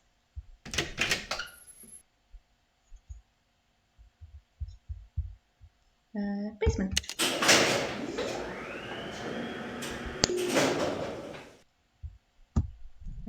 Okay, now our true goal is I'm pulling a sneak through the roof. Honestly, I have There's to admit, something down there. Cool. I'd never be able to hoist myself up to the top of an elevator if I need me. I'd just have to suffer with whatever reason I'm stuck in there for. Let's go up, shall we?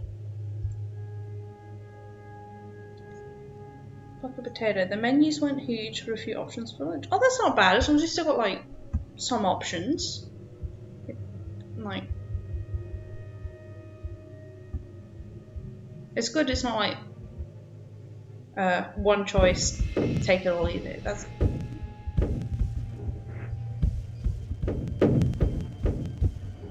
Can't go that way. Doo-doo.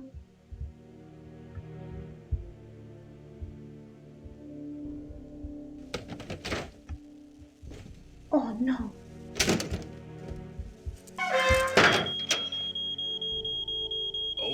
Okay, I hear you. Darn you, crazy old man. I know you hid that thing around here somewhere.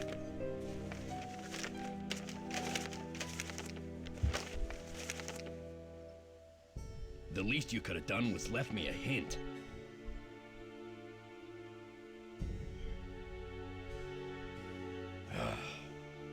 I don't have time to clean this up. Okay, we're safe. There we go. Ants. Whee! Oh, they didn't make you fall back down.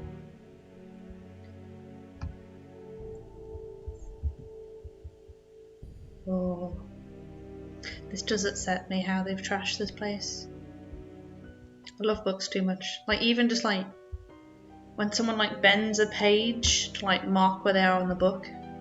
Oh, pet peeve. Oh wait, no, I can't do this yet. I need. Oh, I haven't got what I need. I haven't got anything to.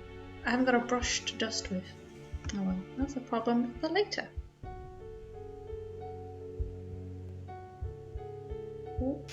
New book, The Diary of Hans Axel von Fersen.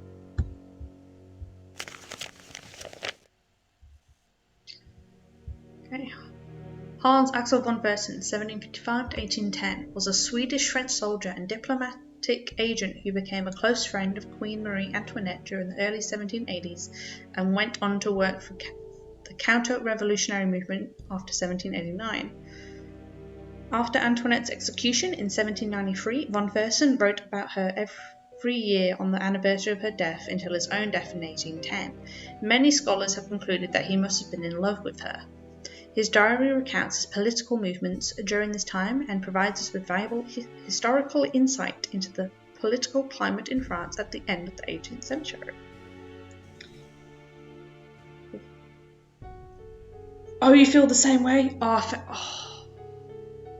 I feel absolutely kindred to you right now. Oh, you know, I couldn't stand it when people do that. Or, looking back at it now, I hate myself for it. But when I was like really young, like 7 or 8, I'd write my name in the front cover of the book. What was I thinking? Oh my lord, no. But then I do like reading up on like horror stories of what some librarians would find as hidden in books. Like, I remember one librarian told me that she once randomly found an orange peel being used as a bookmark. Why? Why? Of all the things lying around your house, why did you think an orange peel is the way to go? Oh lord. Like, not even like a receipt or something, just orange peel. What? Yeah, I don't get it, but I hope I never meet that person. Ooh, or just every ounce of me will just be there, just like, oh, I want to backhand you so bad for what you did as a child. How could you? Or at least I hope they were a child. I hope they weren't a full-grown adult when they did it. Or... Okay, the Diary of Hans Axel von Fersen. June 3rd, 1791. The trouble in France continues to mount. The revolutionaries have forced the king and queen to return to the Tuileries in Paris, where they are living like virtual prisoners. I am working with counter-revolutionaries to help the royal couple escape to England. June 18th. Everything is arranged. False passports, a carriage, disguises. Just after midnight on Tuesday, the king and queen, dressed as servants, will slip out of the city by coach. I will be their driver. I have instructed Marie to bring her jewels with her. If they are stopped, she may be able to bargain with the revolutionaries her diamonds for her life. I can have no peace until I know she is safe beyond the treachery of this revolution. June 27th. Alas, what a cursed night. I had not expected that Commander Leboeuf, Marie's most outspoken enemy, would be present at the checkpoint in Varennes. Marie tried to negotiate, but that scoundrel took her jewels and threw her at the mercy of his revolutionary apes anyway.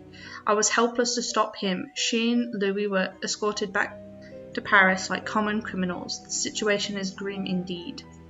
July 1st. I still cannot speak to the Queen, as she is kept under full-time surveillance. I am awaiting orders from Vienna as to what to do next, but I fear that it may be too late to save Marie or her husband. The thought of her suffering destroys me.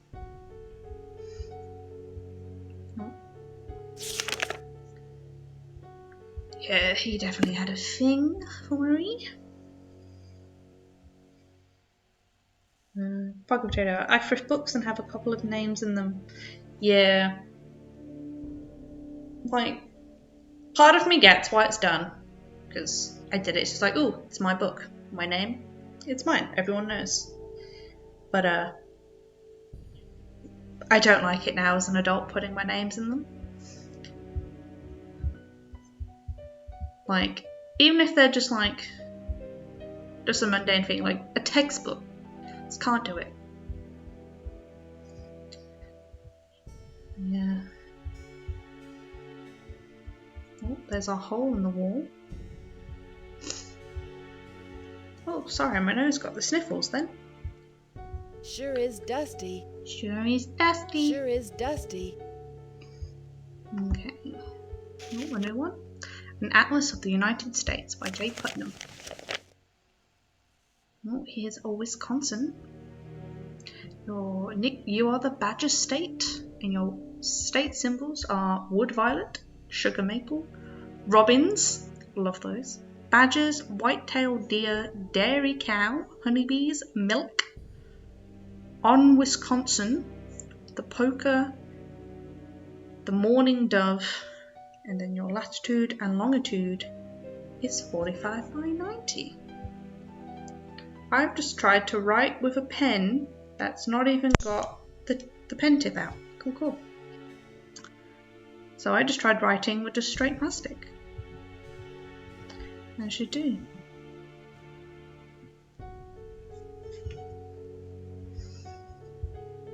Okay.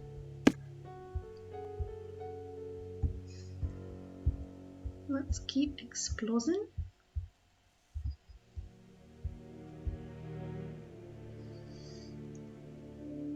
I'm so extra with my Nancy Drew notes.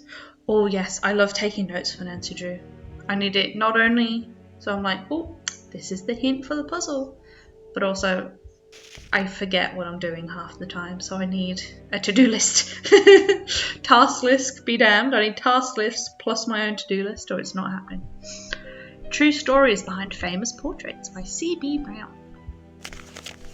Here we go. Marie Antoinette. Of the many great portraits painted by Marcel Bonnet during his career, none has viewed more controversy and gossip than his portrait of Marie Antoinette, which was completed only months before the Revolution broke out. It all began when King Louis XVI, Marie's husband, commissioned an opulent jewelled tiara for her birthday. Set in the tiara was a ruby, an emerald, and a sapphire, and a 52-carat diamond. bigger than any diamond ever before worn by French royalty. Marie was horrified by the tiara's extravagance and refused to wear it. It is even rumoured that she referred to it as my crown of ruination, but no one knew what she meant by this. When it came time to have her portrait painted by the master Bonnet, Marie insisted on posing away from the palace at Versailles in the tower room of the Chateau Roman, where she often visited to escape the growing turmoil in Paris. Furthermore, the Queen refused to be painted wearing the tiara. King Louis was furious, but Marie would not budge. She chose to ornament herself with a purple rose instead, not just a flower, but a symbol of her willful defiance of her husband's wishes.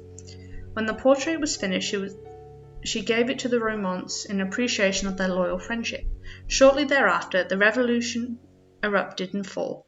When Marie Antoinette and her husband were arrested, the Queen refused to reveal the whereabouts of the tiara. Even after her execution, neither the tiara nor the magnificent jewels it contained were ever found. To this day, speculation and heated debate continues about what became of the crown of ruination. The painting is now in the hands of a private American collector, Ezra Wickford. I guess now it would be Christian Lane, his niece.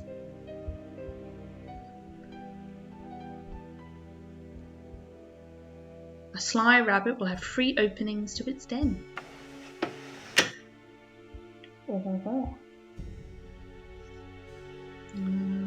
Okay. -20 to 20. Figure out what we'll need.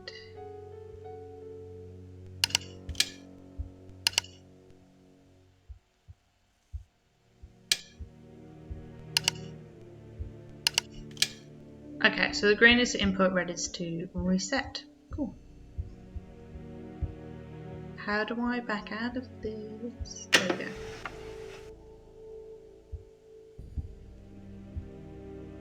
Got some urns on the side.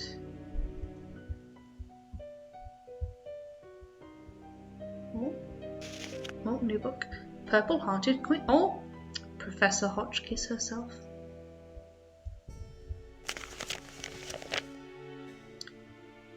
Traditional history books have seldom mentioned it, but there is ample evidence that Marie Antoinette's favourite colour was purple. That is not an insignificant fact, as some might think, but one that may offer great insight into the character of a queen, who I believe has been hastily and unfairly judged both in her lifetime and up to today. Purple is traditionally considered to be a colour of majesty or royalty, but this does not mean that it's merely a colour of wealth and power. On a deeper level, purple symbolises loyalty, dignity, wisdom and truth. When Marie had her portrait painted by the master Marcel Bonnet, she chose to pose holding I apparently just can't speak today. She chose to pose holding a purple rose, instead of wearing the extravagant diamond tiara that King Louis XVI had given her. She knew that it would be insensitive to wear such a tiara at a time when the French masses were starving and angry. By choosing the rose, Marie acted with wisdom and loyalty to her people. As one of the last acts of her short life, Marie chose to wear purple slippers for her walk to the guillotine. Convicted of crimes for which she never confessed, crimes that were never proven, Marie accepted her death sentence with resignation. However, as she walked to meet her death in her favourite purple slippers, she expressed her unshakable dignity and her silent protest as to the truth of her innocence.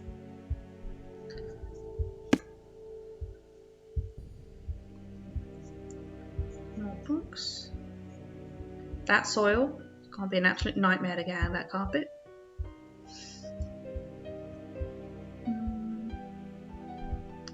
Sheep in a bottle. Oh, I went too far out.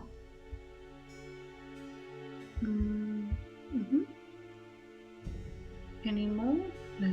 Okay, so the ones we have so far, we had 45 degrees north and 90 degrees west for Wisconsin. I'm going to go 90 as that's the only one currently around. Oh! Okay, and here's the answer for the fireplace. -15, 10 and -5.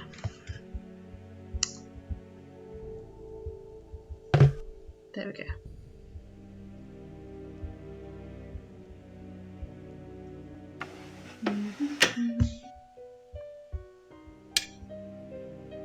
Green.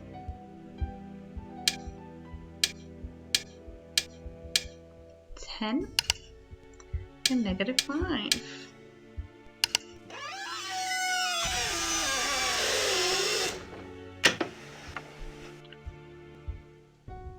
Oh, I need some oil on that. So creaky. Okay.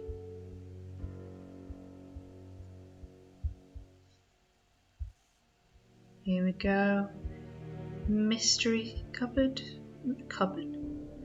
Mystery study. My lord. Go light this candle.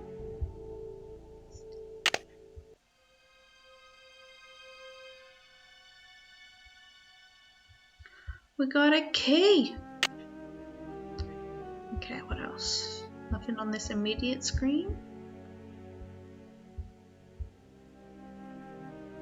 Okay, we'll go with the ladder.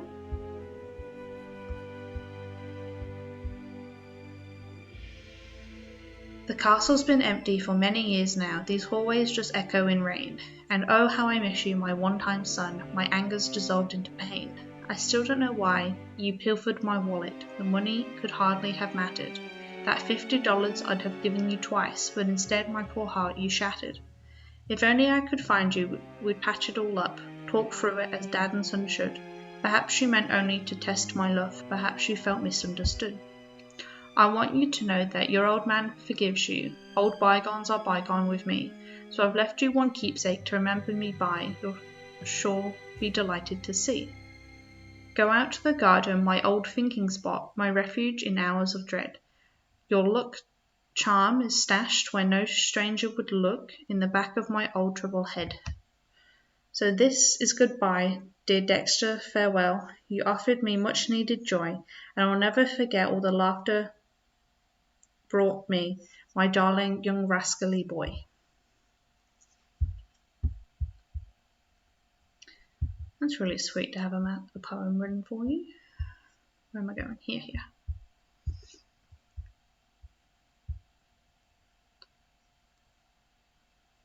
Why do I know that picture? Oh, good. Let's continue. We'll start. That's nothing.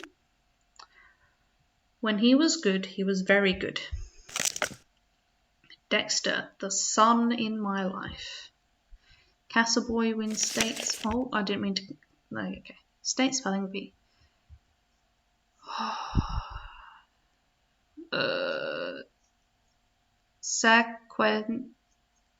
Centennial and student trip to DC. Madison. Students from all corners of Wisconsin completed at the Badger State Spelling Bee in Madison on Saturday. The day began with 116 finalists, aged 9 to 15, at Capitol Elementary School. After 14 rounds of competition, there were 3 remaining finalists. Marcy Alderidge of Dresser, Tanya Jones of Ladysmith, and Dexter Egan of Butter Ridge. In the end, Egan, a 5th grader, correctly spelled sequential centennial to earn an all-expense-paid trip next month to Vanderbilt National Spelling Bee in Washington, D.C., not to mention a trophy and a statewide fame. After the contest, Dexter said he had been preparing for the event since last fall. The charming 11-year-old was just one of more than 50,000 elementary and junior high students in Wisconsin who participated in the classroom, school, city, and country competitions that led to Saturday's competition. Several hundred people from around the state drove to Madison to watch the event. Among those in the audience was the chocolate milk tycoon Ezra Wickford, who is Egan's adopted father. When asked how he felt about Dexter's victory, Wickford said he felt like the proudest dad on earth, and added, adopting Dexter was the best thing I ever did. The Vanderbilt National Spelling Bee will be held May 28th to June 3rd. The young buckaroos certificate of service. This is to certify that, according to the records, the young buckaroos, Dexter Egan was a member of this organization for 4 years. Cool. Oh, look at his little hat. Best attendance reward, school merit, yeehaw, first vehicle, County Recycling Project 1943 and Father's Day 1944. For demonstrating leadership amongst his peers in Villa Country Youth Recycling Project to help in the war effort. Okay, let's go back. When he was bad, he was horrid. Dexter, when it rains, it pours. My son the vandal. Sad excuse for stealing. Dear Mr. Wickford, we're sorry to report that your son Dexter was caught on school grounds last night throwing rocks at the gymnasium windows. This is the second time he has been caught attempting to destroy school property. We fear Dexter is becoming a danger to himself and others. We have no choice but to expel him. Please contact us if you have any questions. Dear Pop, I'm sorry for taking $50 out of your wallet without asking. I know it was wrong. I know you are very disappointed in me. I'm sorry. I will never do it again. I'm sorry. Your son, Dexter.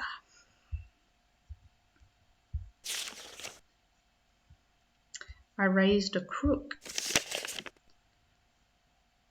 Milwaukee Bank. I don't even remember the last words. Milwaukee Bank. Police nabbed suspect passing phony checks. Bank employees at the Milwaukee branch of the First National Bank on 3rd Street helped police catch a young man who tried to cash counterfeit checks in their bank September 6th at 2:30 p.m. The man came into the bank with phony checks and identification that matched everything on the checks. Milwaukee Police Sergeant Fred Leorda said bank employees noted the license plate and a description of the car, called police, and identified the young man after the Milwaukee police stopped the car. The suspect had been identified.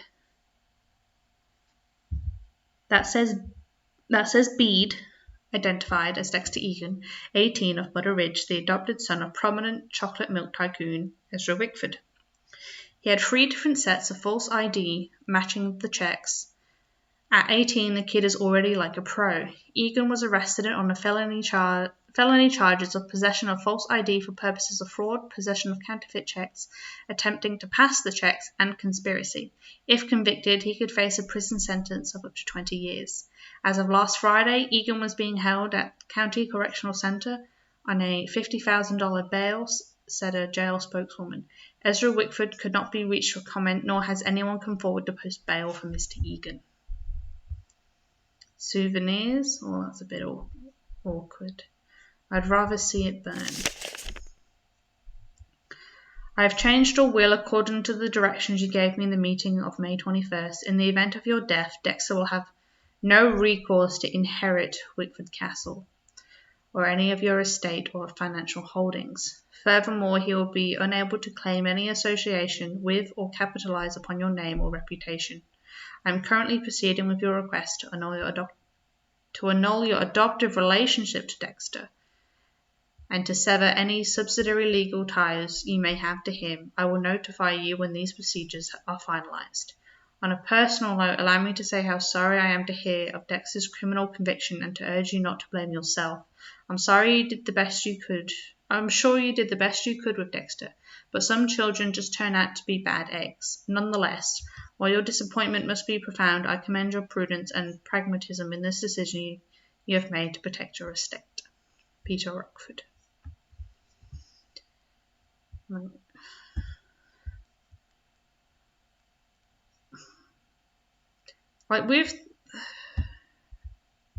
This is essentially a scrapbook of all the things Dexter messed up. And it's kind of a weird thing to keep mementos on.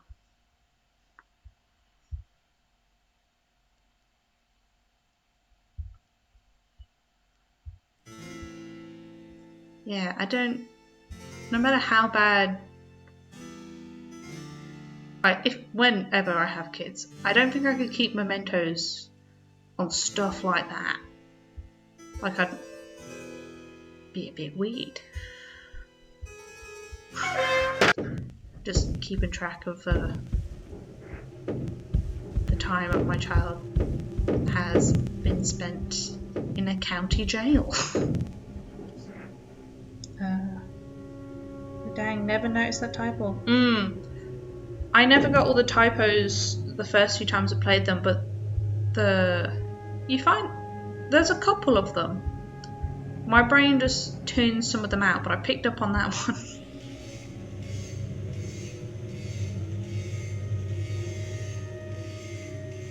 Okie dokie. It's stuck. It's stuck. Glug, glug, glug.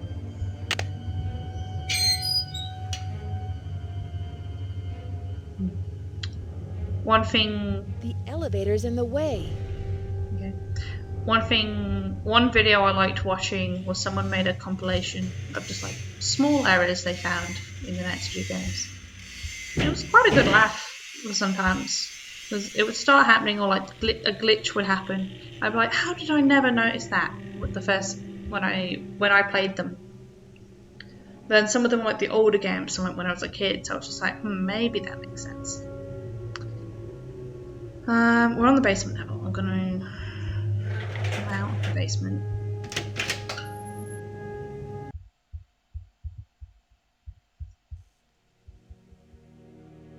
Ski rental office. Oh, we have our paintbrush. Dun, dun, dun, dun, dun, dun. Okay, I'm gonna run back into the library and dust off our alarm system. Should have done this before, but I forgot we needed the paintbrush.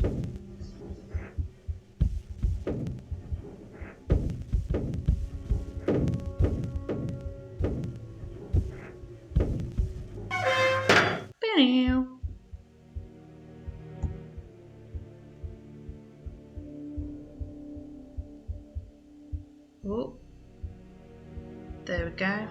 Got off the stairs eventually.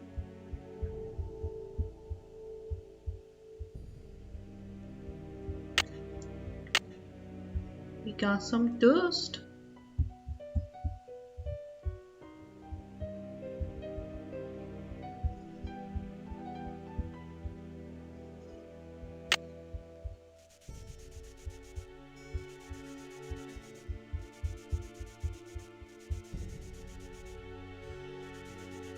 There we go.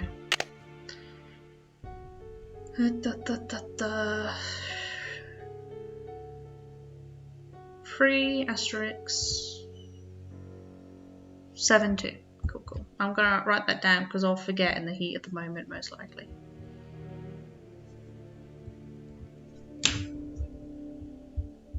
How do I go back? Hold on. Yeah, 3 asterisk 7-2. Cool, disarm. Now let's leave through the front door. Hee.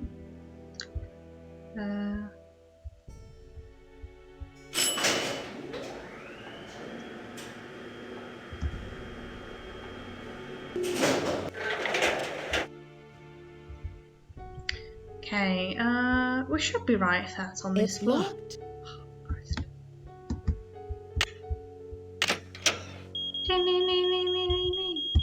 Oh lord. The mouse pad is not goals for this. 3 asterisk 7-2. Hell yeah, that should have up. Now to the elevator.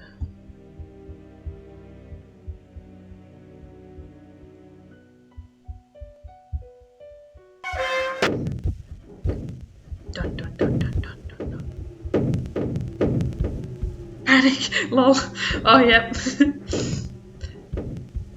I remember there'd be so many what am I doing?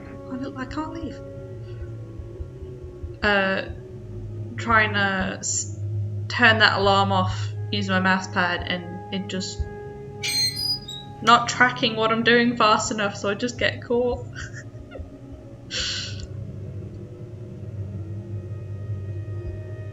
Okay. Oh, this is gonna be loud.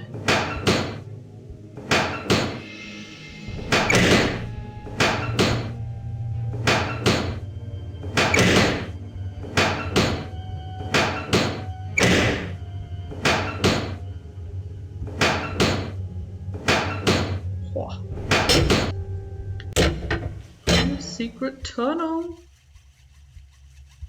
Oh, got some stairs. Let's check out the stairs a sec.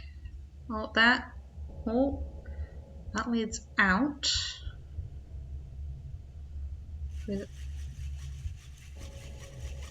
What's happening?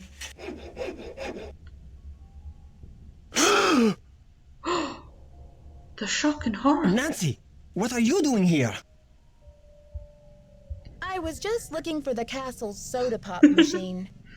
What you working on? I can explain, Nancy, but please, don't tell anyone that you found me here. If I get sent back to France, my fiancé will give up on me, and I will have let down my family again. Oh, busted. Keep quiet. You know what? This one. What's your fiancé expecting you to accomplish by breaking into the Queen's Tower? I am doing this for my country and for my family's name. Isabelle has nothing to do with it, except that I feel I must succeed before I will feel worthy to marry her. The tower holds a valuable French historical document. If I can find it and return it to France, perhaps I can make up for my failure at the Olympics. Okay, oh, didn't scroll. Tower. What kind of document this one? What makes you believe this French document still exists in a tower that was imported to Wisconsin 80-some years ago? The tower first belonged to the Chateau Rochemont in France. When Ezra Wickford bought the tower, my great-grandfather was the master carpenter in charge of dismantling it and preparing it for shipment. One day, when he was working alone, he found a secret compartment in one of the walls. Ooh. A secret compartment? Inside, he found an old journal with a royal crest on the cover and a medallion with a strange blue stone in it. But he heard other carpenters coming, so he hid the medallion in his pocket and sealed the journal back in the compartment. Before he could get back to study the journal and return the medallion, the tower was dismantled and shipped to America. He never learned who the journal belonged to or what it said.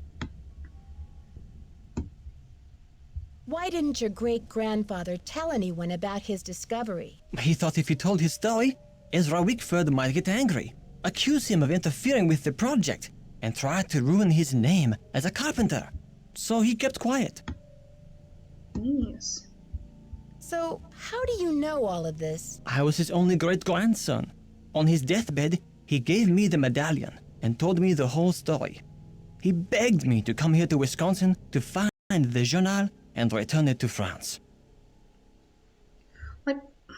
Like part of that makes sense, but if he hid the journal back in the compartment and then it got dismantled and shipped, no one found it during the dismantling and shipment, or even the reconstruction. Responsible. This one. You must feel a real sense of responsibility to carry out your great-grandfather's dying wish. Oh yes, of course. But it's not just for my great-grandfather. It is for France. The journal bore a royal seal. It must have belonged to Marie Antoinette, because she used to visit the tower during the Revolution. So perhaps it contains her confessions, or perhaps it contains proof of her innocence. Either way, the contents of that journal could change French history forever. Forever. It'll still be up there. Nah, this one. I just don't see how you can think that journal will still be up there after all these years. I know it's possible that someone found the secret compartment when the tower was being put back together, but I have to check anyway. I just have to know. Nancy, do you think you could help me? Let me show you this medallion, and maybe you'll be able to tell me what it's for. Yeah, I'll have the medallion. Gimme.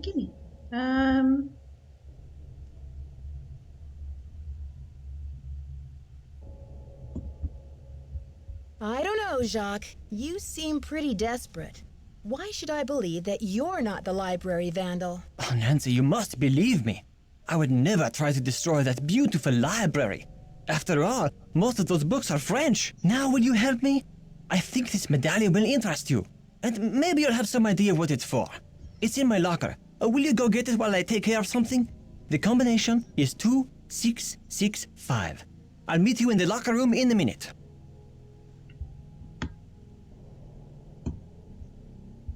Okay, Jacques. I am intrigued.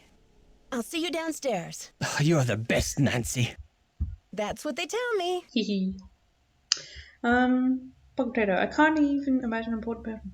Yeah, like, 1, having the money to import a building, and 2, the logistics of just doing all that and, like, everything being fine in the whole journey. Oh, cool. Like, I'm absolutely astounded, like, when I go traveling, I'm like, oh, nothing's broken in my suitcase in the journey. Hell yeah. I can't even fathom how they do that with the whole building. It's locked. It's locked.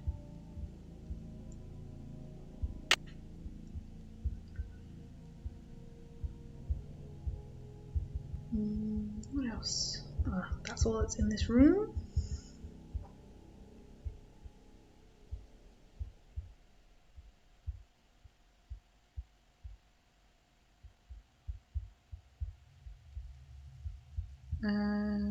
Yeah, let's go. Anyway. Sorry, I'm gonna make a lot of the noises, it's fun.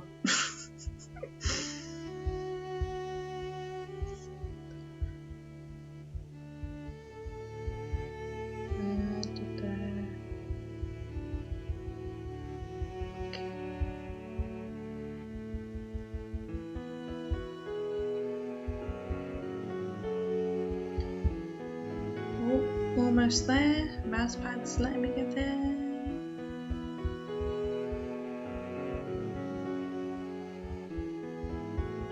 Okay, we'll just check his locker out. Shock. Okay, 2.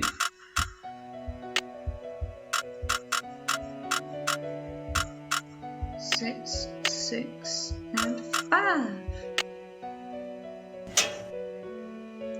There's the medallion. Let's check these bits and pieces first. Jacques darling, I am trying to be patient, but I cannot understand what is taking you so long. My mother and father are traditional people, and they think it is highly unusual that you would ask me to marry you without demonstrating your commitment to me in any symbolic way. You know, I believe that our love makes us richer than kings and queens, but I cannot live on hot dogs and mac and cheese forever. You said you had a plan. You said it would only take a couple of weeks, but it's been 2 months. I can't wait forever. Please don't make me give up on you. I remain your petite show, Isabelle. I mean, hot dogs and mac and cheese every day, yeah. I mean, they taste great, but you get sick of them after a while. Mac and cheese is bomb. Yeah. Like your Kraft mac and cheese. Oh my god, that's amazing. Like, but yeah, I have to admit, like hot dogs and mac and cheese. At least that's 2 different things. Like if it was like living purely off like pot noodles, like, or even then you've got different flavors. It wouldn't be too bad. Not the healthiest, but you can live off that. Okay, what else have we got? D is for dazzling, D is for diamonds. Maybe it's Maybelline. The 5 C's of diamond appraisal. Color, cut, clarity, carat, and cost. Color. Diamonds are clear, right? Not so. Actually, when viewed under a special jeweler's light, you can see the diamonds come in every color of the rainbow. What's more, the colour of the diamond is the second biggest factor in its price after carat weight. The clearer or more colourless the diamond is, the more it's worth. Most diamonds have at least a hint of yellow or brown body colour. Others, called fancy diamonds, have a blue, pink, purple or red tint. If a diamond does not have enough colour to be called fancy, then it is graded in a scale of colours ranging from D through Z.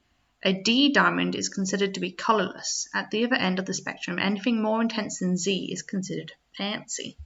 A fancy yellow diamond is more expensive than a light yellow diamond. Okay. Cut. Diamonds come in a variety of shapes: round, emerald, heart, marquise, oval, pear, and princess. Marquise. That looks just like oval, but okay. Still, not every diamond of the same shape looks the same. Two heart-shaped diamonds can appear very different, actually, and you don't need to be a diamond expert to see that one may have more shape appeal than the other. The most popular shape that diamonds are cut into is round. It is also the most brilliant or sparkly of all the cuts. The ideal cut for a diamond is the one for which the diamond's proportions achieve the most brilliance. The diagram below shows what is considered ideal cut in round brilliance according to American ideal Tucholsky and the European ideal cut. The proportions given are relative to the girdle diameter. Okay. Oh no, this goes back. I was hoping for a zoom in. Okay. Princess is a square. That's cute. You looked into the whole diamond grade thing a few months ago. So confusing. Yeah. I don't get it. They look nice, and that's all I can distinguish of them, honestly. Oh, that's pretty. Jacques Brunet. To whom it may concern. Our records indicate that your visitor's visa will expire within 1 month. If you remain in the country after that time, you'll be doing so in violation of the law. If your visitor's status has changed or you wish to dispute our records, please contact your local immigration authority immediately. Okay, that's all that. Let's get to Red Medallion. What? Ouch! Oh, someone must have knocked me out.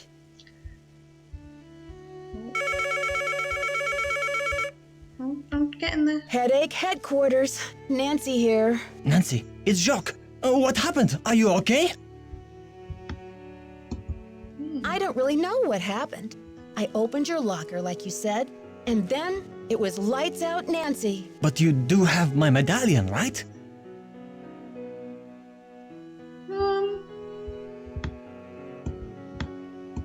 I can't check, so I'm gonna say no, bud. They didn't find it when they... They didn't find it when they picked me up off the floor? Oh la la, you can't be serious. I'm afraid I am serious. I have no idea what happened to it. This is too much. Oh la la, unbelievable. Well, bye. Okay.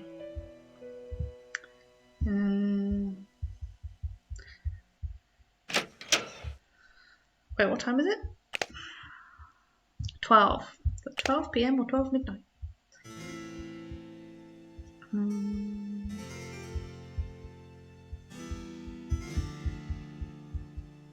Oh my god, there we go.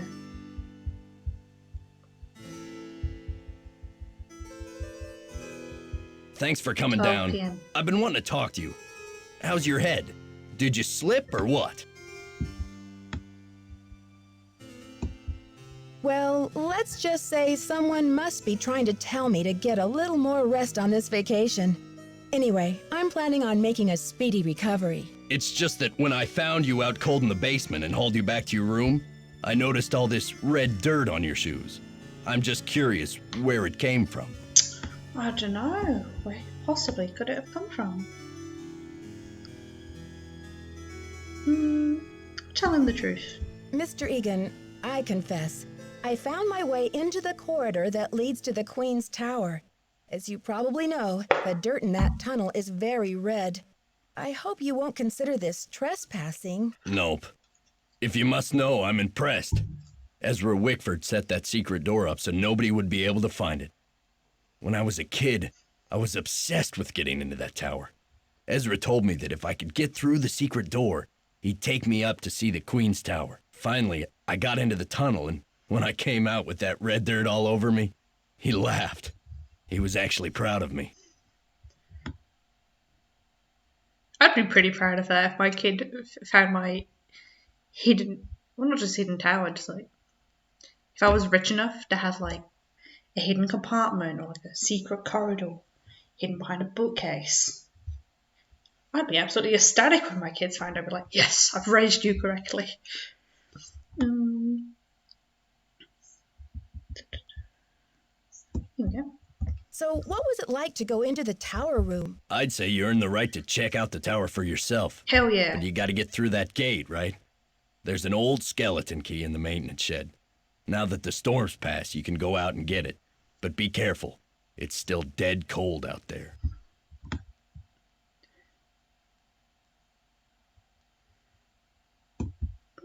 Yeah. Where should I look for the key when I get to the shed? Don't get lazy on me, Nancy.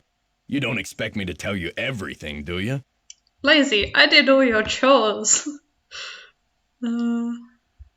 Screw it, I'll stay nice. You're right, Mr. Egan. I don't know what came over me. You're a trooper. Hey there, Nancy. Hey, Nancy. Yeah, all of them. So, did you grow up around here? You could say that. Did you know the original owner, Ezra Wickford, when he lived here? You could say that. I know he's your dad. Did you know him well? They call it the past for a reason, okay? Because it's over.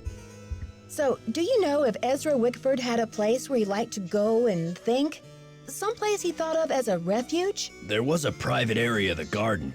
Yeah. The entrance was hidden, so no one could bother him there.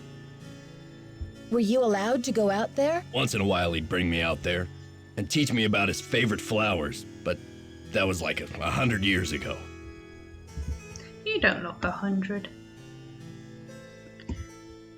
Yeah. I don't want to press my luck with you, but I sure would like to see Ezra's private garden.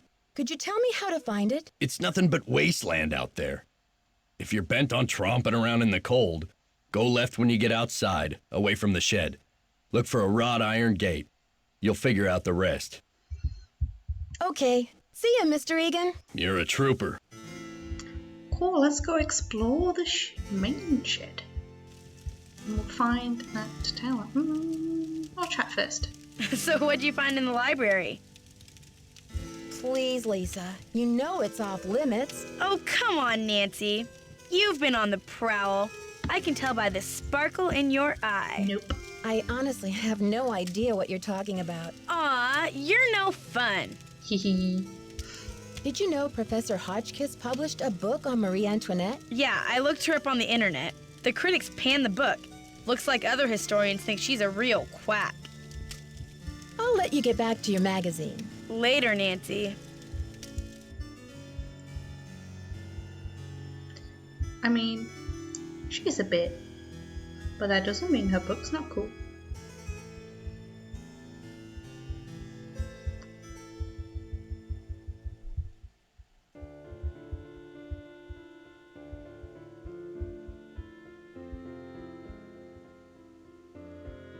There we go, I found the mouse again, it's fine. Let's go outside! Freedom! Deny, delay, yep. Got no proof if we've denied it.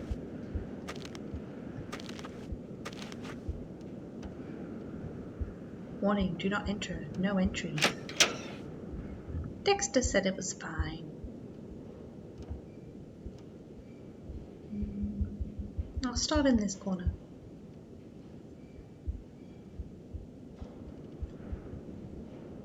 We got our machinery.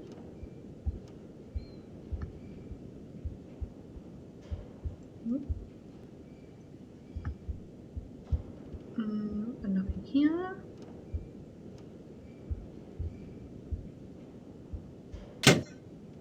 Oh, we have a lever puzzle. Come back in a moment for that one.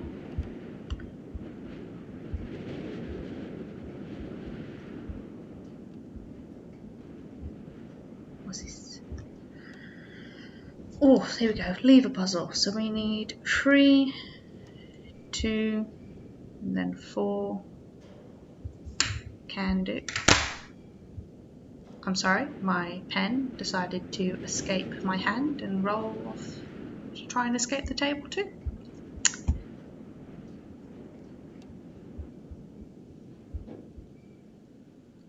What have we got here? Got some glue. Local buzz. Do you know what your neighbours are up to? Remember when? Not many of us are old enough to remember young Dexter Egan, the adopted son of old Daddy Choco Bucks, Ezra Wickford. Most of us only come to know Dexter, the boy who was lucky enough to grow up at Wickford Castle, as Villa County's most famous juvenile delinquent. According to legend, it was Dexter's troublemaking that caused Wickford's disappearance from public life. Most of us have used his name as an example to our own children to frighten them into obedience. You don't want to turn out like Dexter Egan, do you? We would ask a counterfeiter, convicted felon, bad egg. Isn't it amazing that after 25 years in prison, Dexter Egan's release is coinciding with the grand reopening of Wickford Castle, now owned by the enterprising young Christy Lane? It's true. And rumour has it that Egan is determined to straighten out his life and make up for the past mistakes. How will he become Wisconsin's next chocolate milk tycoon? When asked about his plans to reinvent himself, the ever-charming Dexter said no comment. Does this spell trouble for Villa County? Only time will tell. I mean, I know it's a tabloid, but that's a bit harsh. Oh, we have our key.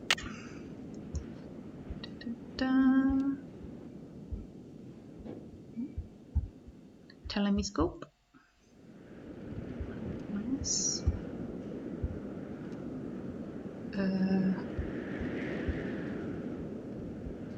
Why isn't it letting me go? There we go. You know what? I'm gonna pull these levers. So that's 3, and that's 4. Cool. 2. Boom. Hee. For crying out loud. Didn't you read the keep away, employees only sign? It was an accident, Mr. Egan. I bumped the levers, and suddenly all those gears just started turning. Look, this isn't a playground, and I have a job to do. Mess with the ski lift again, and I'll send you packing. Hee. I know we have to trek all the way back outside, but I wanted to do it. Honestly, even though I know, oh, it's a bad thing, don't do it. Oh, this will cause a second chance. You just gotta do it.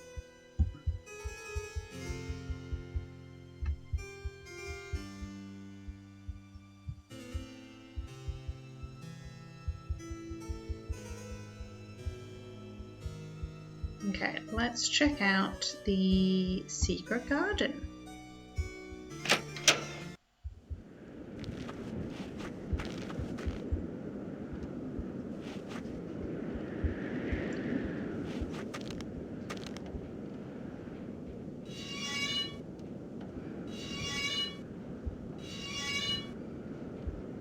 Ezra Wickford.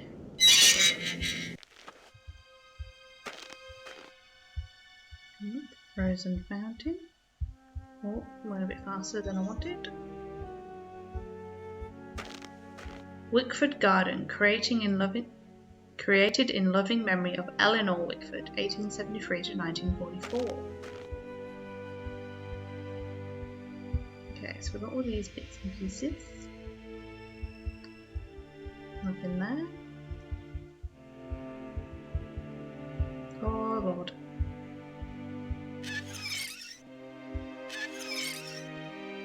Okay, so it fully turns. Oh! Wickford We have a head. Dunny. Oh, It's locked. it's locked. Do we have... Oh, I know this is for the gate. It's locked. You know. That's for the library. So we'll try the one we found in the candle. Oh, what? Oh, the Red Medallion.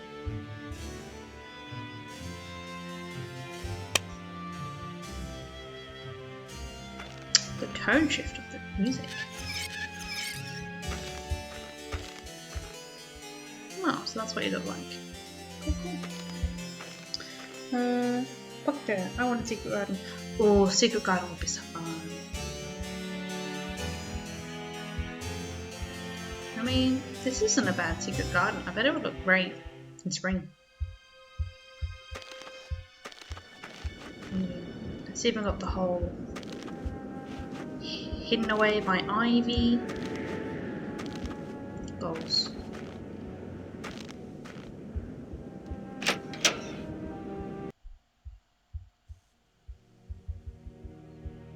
Nancy, I still cannot believe you lost my medallion.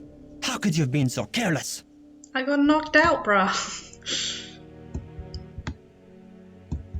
I wasn't exactly careless, you know, and I didn't lose your medallion either. But I don't have it. Where were you, anyway? Weren't you supposed to meet me? When I showed up, you were having a catnap on the floor. Ugh, I will be ruined by you American women. Rude. Isn't your fiancé American? Jeez. Guess you'd better stay away from me then. Goodbye. Au revoir, little Miss Nightmare. Rude. Oh, jeez.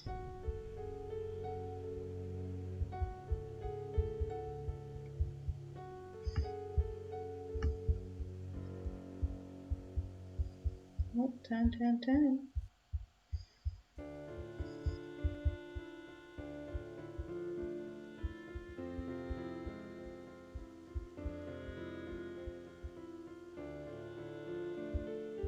There we go.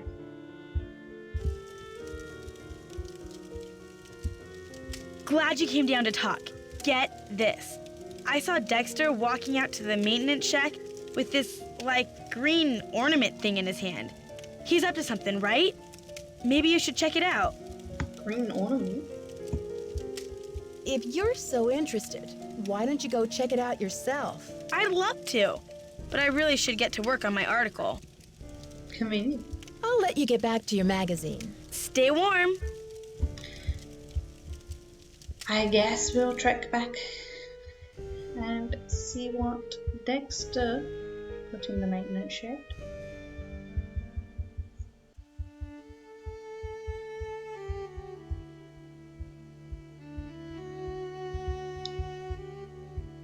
Oh, there we go.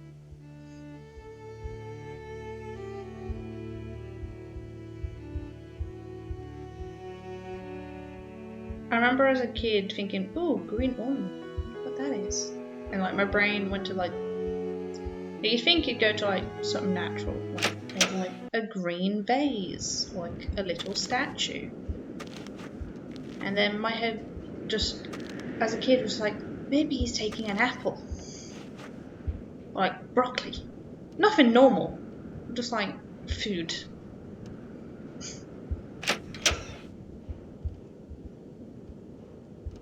Okay, what do we got? Oh, not to mess with those. Nothing looks added. Not a telescope. It's freezing out here. We are in a building. You should. Oh, it's a rat.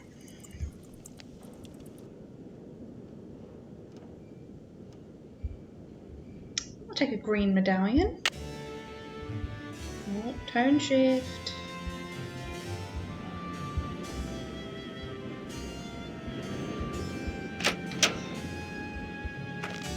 Okay, let's head back now. Gosh, I can hardly feel my toes. I'm locked out. Oh no, we're If I gonna don't get freeze inside to soon, death. I'll freeze to death.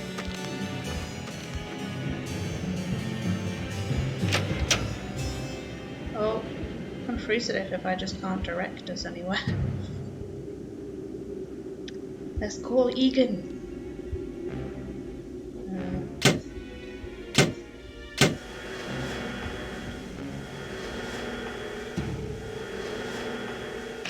What the? What's going on out here? Is that you, Nancy? Come inside. It's freezing out here. Yes, what please. kind of a stunt was that, Missy? What kind of a... Love that. That music sounds... That music sounds like Danger on Deception Island. It does. It has a similar tune to it. Sorry about that. I was locked out. Freezing was stunt. Oh, yeah, this I one. was freezing. That stunt was my version of an SOS. Well then, what can I say except good thinking? Thank you, Dexter. Hey there, Nancy. You've been holding out on me, Mr. Egan. I read in an old issue of the Daily Telegraph that you grew up here, right in this castle. All right. I did live here for a few years, once upon a time. I was an orphan until Ezra Wickford came along and adopted me. But I left the castle when I was 16, and I never saw him again. That's the story, all right? But why did you leave? Some things can't be explained, kid. It was a long time ago, and nothing can change it now. Okay. See ya, Mr. Egan. You're a trooper. Sadly, sometimes life goes that way. Lisa? Nancy, I heard you got locked out. You could have frozen to death. So, what was Dexter hiding out there?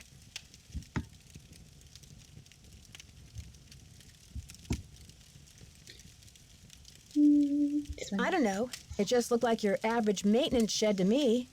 So, next time you give me a hot tip, Lisa, it better come with some earmuffs. Huh, I thought for sure I was onto something. I still think Dexter's shady. I'd keep an eye on him if I were you. You really don't like Dexter. I'll let you get back to your magazine. Keep me posted. Sorry, just gonna open my drink. Okay, that wasn't too loud, that's not too bad.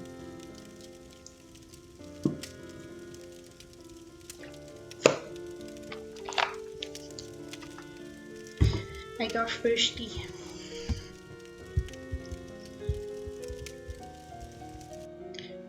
Okay.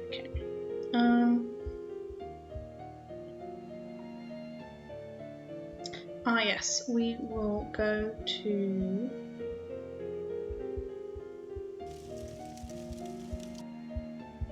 the tower. I don't know why I couldn't think of what the word was. Let's go check out the tower for the first time. Cool, it's there. It's locked. It's locked.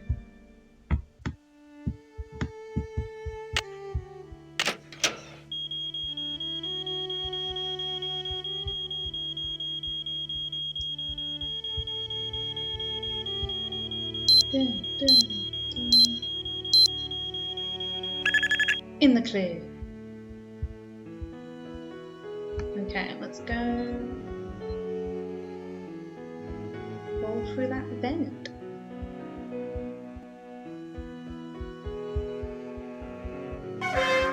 Damn.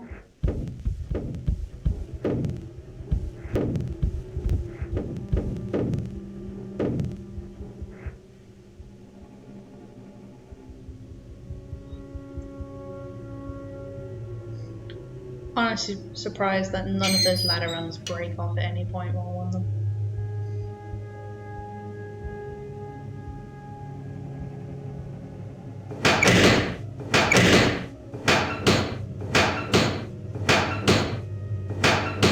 Oh damn.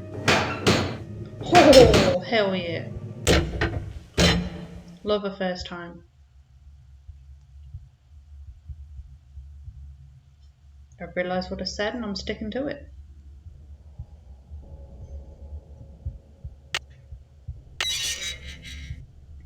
Okay, we got a blocked off gap. Some chemistry symbols. Alchemy symbols. Probably have to match the symbols behind us, so I'll test them out. Okay.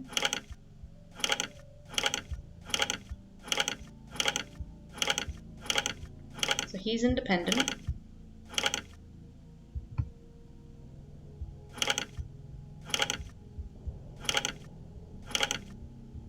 Ho. Okay, we're in. This way? No, just a dead end. Ooh, underground tunnel.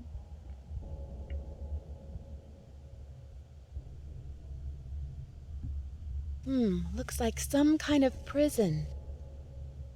Yeah, a little jail cell there. Little pedestal. Part of a stairway. Okay, pedestal time.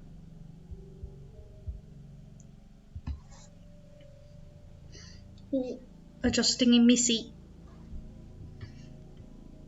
Just explaining any small noise I need to make. Okay, green to green, blue to blue, pink to pink. I'll go blue first.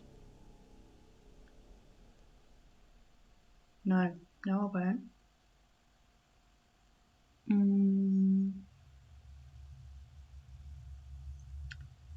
How are we going to do this? Okay, we'll go green first, because the only way to stop it is if it's being blocked in one of these directions. Pink. Yep. Oh no, we can't do green next. I'll do this. Cool, cool, cool. There, blocked it off.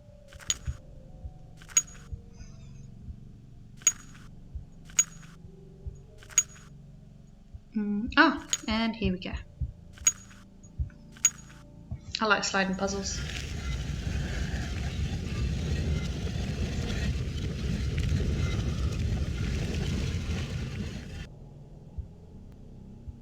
Cool, cool.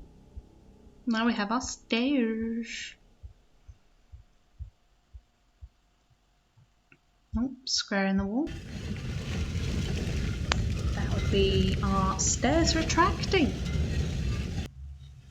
Let's pop those back out so I can get back downstairs later.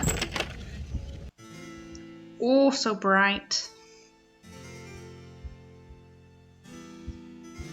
Oh, and there's Marie and her purple rose. Oh. Looks like a keyhole of some sorts. Where'd I put my pen? Okay, we have... These are incorrect terms, but we have our upside down trident. A vase with a flower in it. And then our fleur de lis.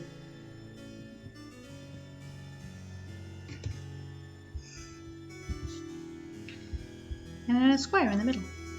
Oh, we have a golden leaf puzzle. Start matching up with the bottom. Too much. How's that? No, so zip corner.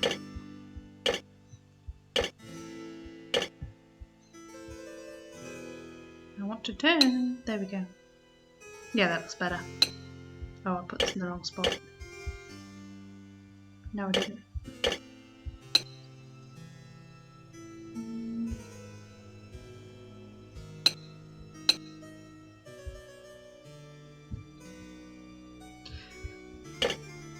Okay, so this side has a really thin one all along the edge.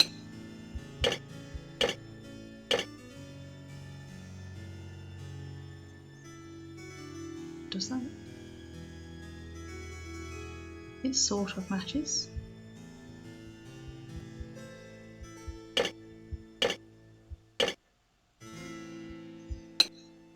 Oh. you.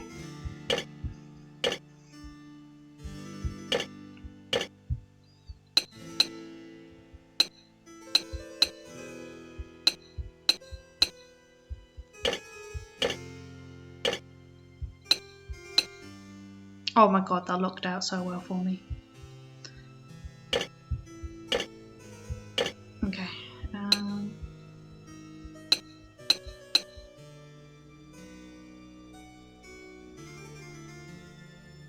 These two don't quite work.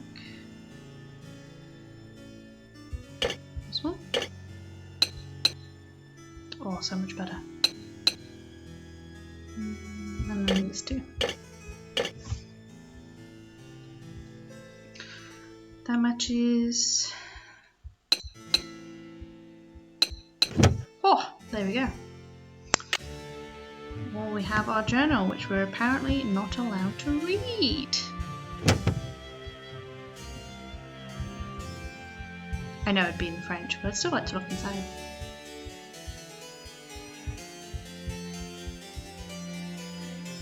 Nope.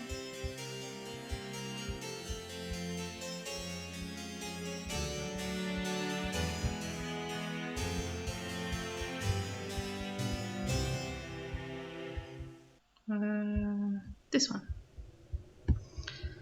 Let's go show this to some peoples. Thought that was a person, I forgot it was a suit of armor.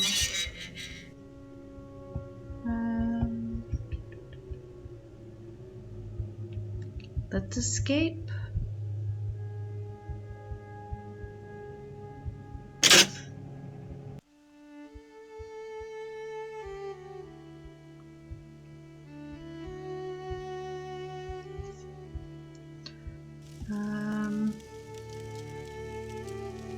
What time is it?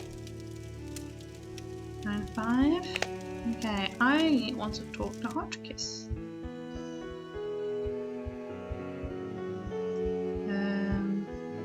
Set the time between 3 and 6 AM. That's right.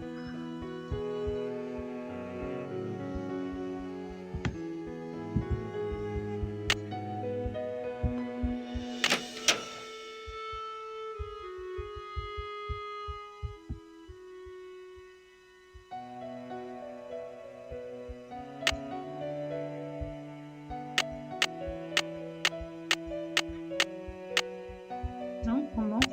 There we go.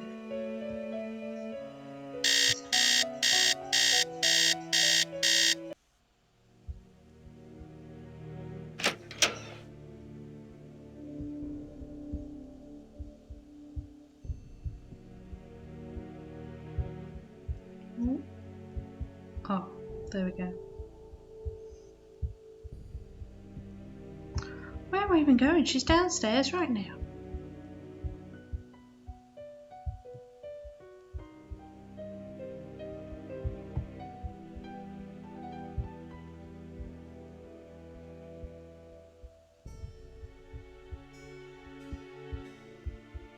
Here she is. Nancy, dear, welcome to the witching hour. Isn't it marvelous to be up and about when others are sound asleep?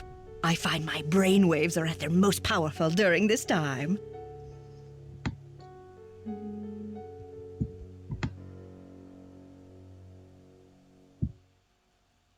Yeah. Yes, I happen to do some of my best work in the middle of the night, too. So, tell me, Professor, what is this theory you're working on? Well, you probably know by now that I'm a scholar of French history. My specialty is Marie Antoinette. Oh, poor Marie, the most misunderstood queen of the 18th century. Marie used to visit the very tower that now belongs to this castle. I'm convinced that this place holds evidence that will forever change the way the world views Marie. But the walls have ears, so I'd rather not say any more right now. Oh, if you're really interested, why don't you go up to my room and have a look around yourself? You've been such a great help to me, almost like an apprentice. Oh, I've always wanted an apprentice. She's trusted us way too quickly. But yeah, I'll go snooping for your stuff. Yeah. Wow, Professor, that's really generous of you. I'd love to learn more about your work.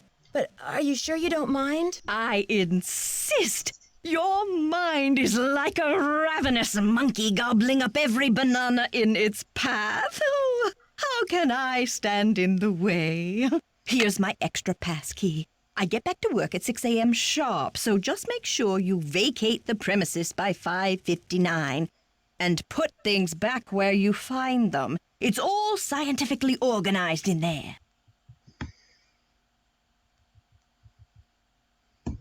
Oh, that was too far.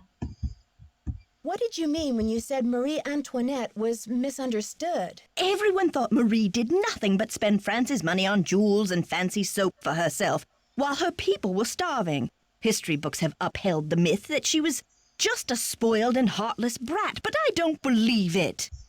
Yeah, stand up for your queen.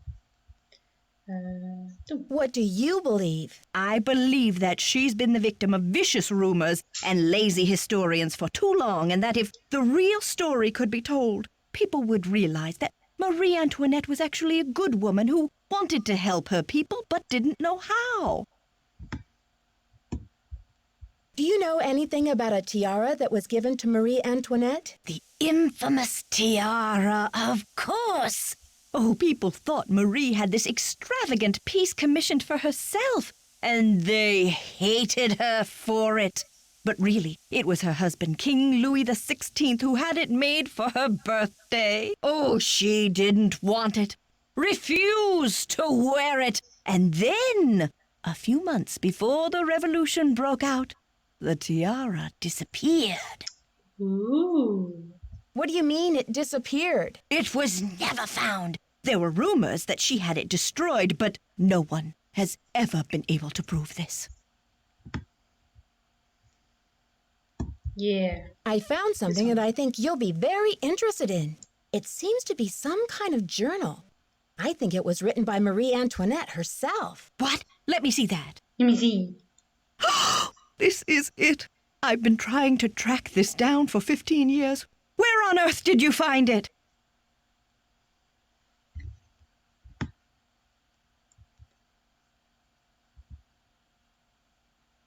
need to find a way. Yeah.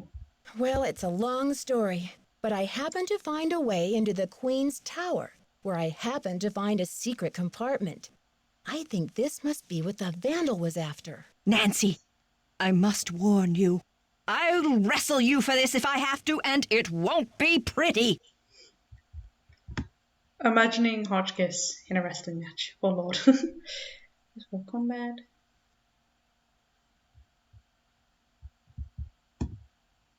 I'm sure physical combat won't be necessary, Professor.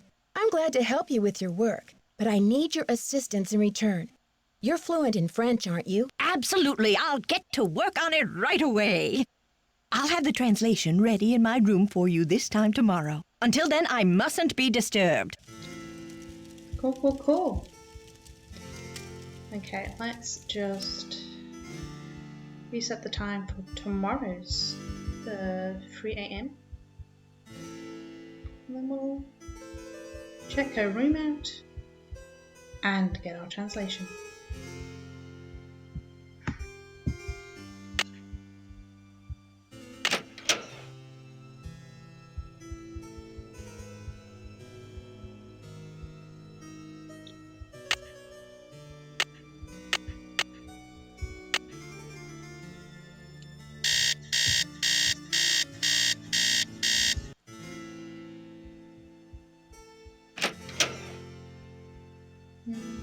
Cool.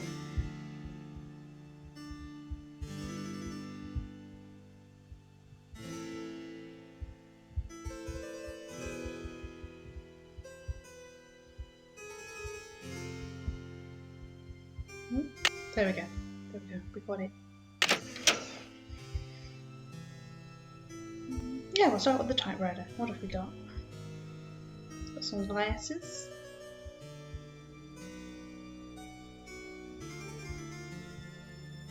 Oh, so this is the translation. Born November 2nd, a Scorpio like me. What a coincidence. No wonder she was so passionate. Austrian birth name Marie Antonia. Married off at 15 and she had to change Her name too, she must have been frightened. Her favourite colour was purple, like me. I wonder if she adored chicken drumsticks, all 50 of them. Despite the elaborate hairstyles that were the fashion of the day, Marie preferred to wear her hair loose, unpowdered and natural. Note evidence that she was unpretentious. Yeah. There is no concrete evidence that she was the one who coldly declared, "Let them eat cake," in response to the news that her people were starving. Marie was immature but not cruel. Up on the cupboard. Oh, it went red. Oh, third medallion. Oh, Jacques medallion.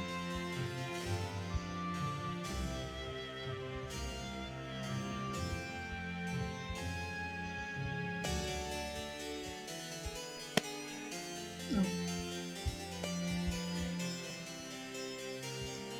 Hodgkiss. Series B. Marvelous to receive your news of your progress. I am sure you are onto something important with the medallion and the stained glass window, but I think the significance of the medallion must go beyond the message you've seen. I've looked through my family letters, and it seems that when Marie Antoinette gave her niece Helga I, my great-great-great-great-aunt, the medallion, she told Helga to keep it safe as if it was part of a great truth, that she hoped would someday help to heal the wounds of France. Helga urged her to explain this great truth, but this was all that Marie would divulge. The truth can seem hard and ugly at first, but eventually its hardness becomes a thing of eternal beauty. B, you must find out the meaning of this. Keep up the good work, old friend. I know you'll be successful. Helga van Handeldorf.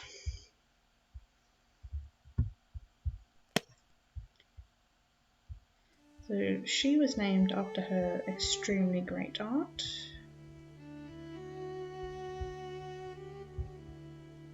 Okay. Play. Testing. Can anyone hear me? Yes. Hodgkiss to Earth. Come in, Earth. Oh, okay. I think we're rolling.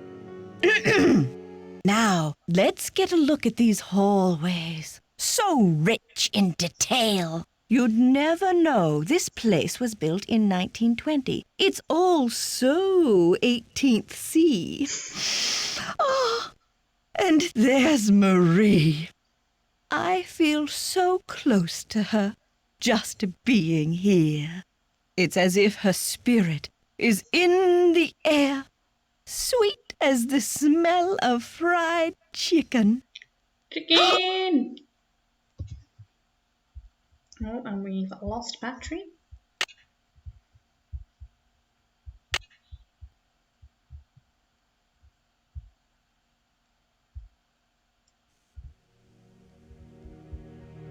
Can we click? Oh, her boots. Okay, so there's no actual translation. Try talking to her again and then maybe just resetting it. The alarm, I mean.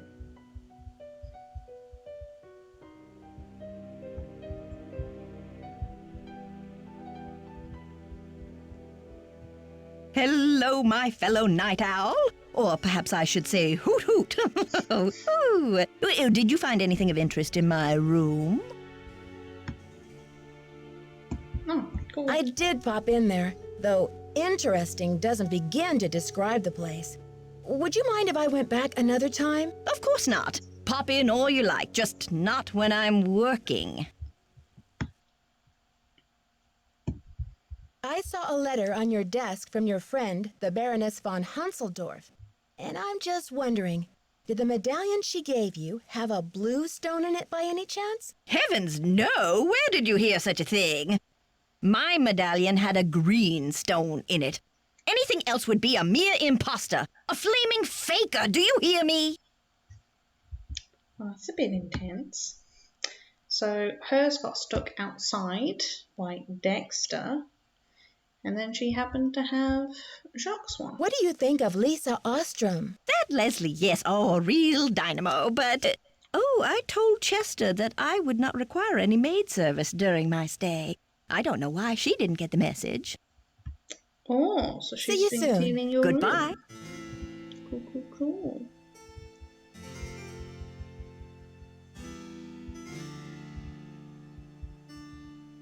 Okay, we'll have to go reset our time again.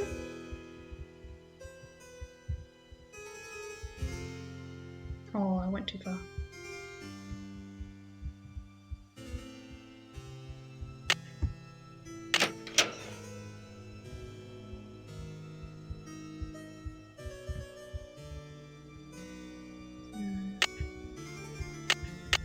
Boom.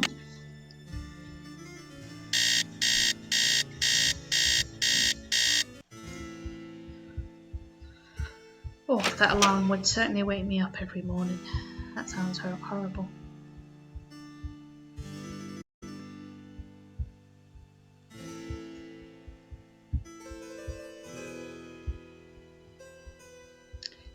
Here we go.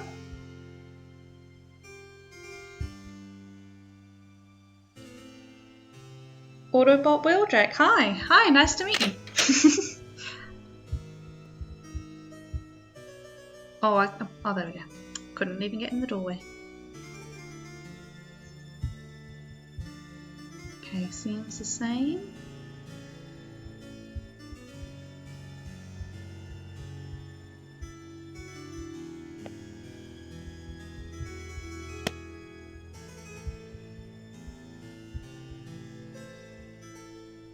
Okay, we'll check out more of the video.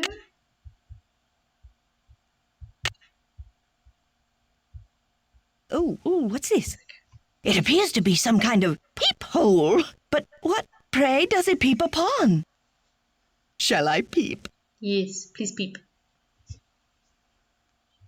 La la, I do believe I'll peep.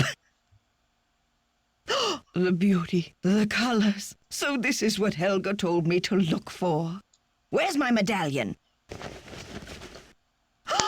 It fits! Note to self, high five Team Hodgkiss. And what's this? A message? Eureka! It says the diamond. There she cut out again. There we go.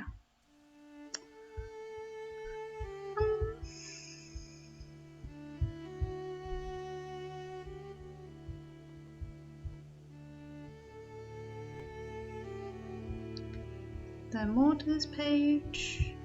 Nope.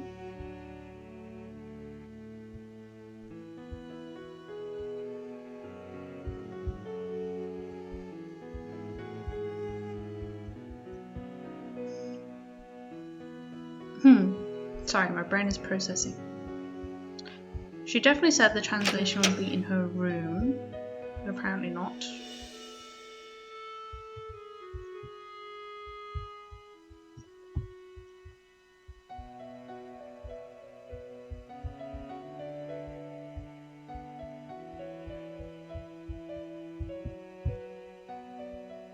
I'm so glad you stopped by. I've translated the entire journal. It's fabulous. And as an added bonus, it includes Marie's official decoder, something no one else has ever found before. See you soon. Goodbye. But where is it?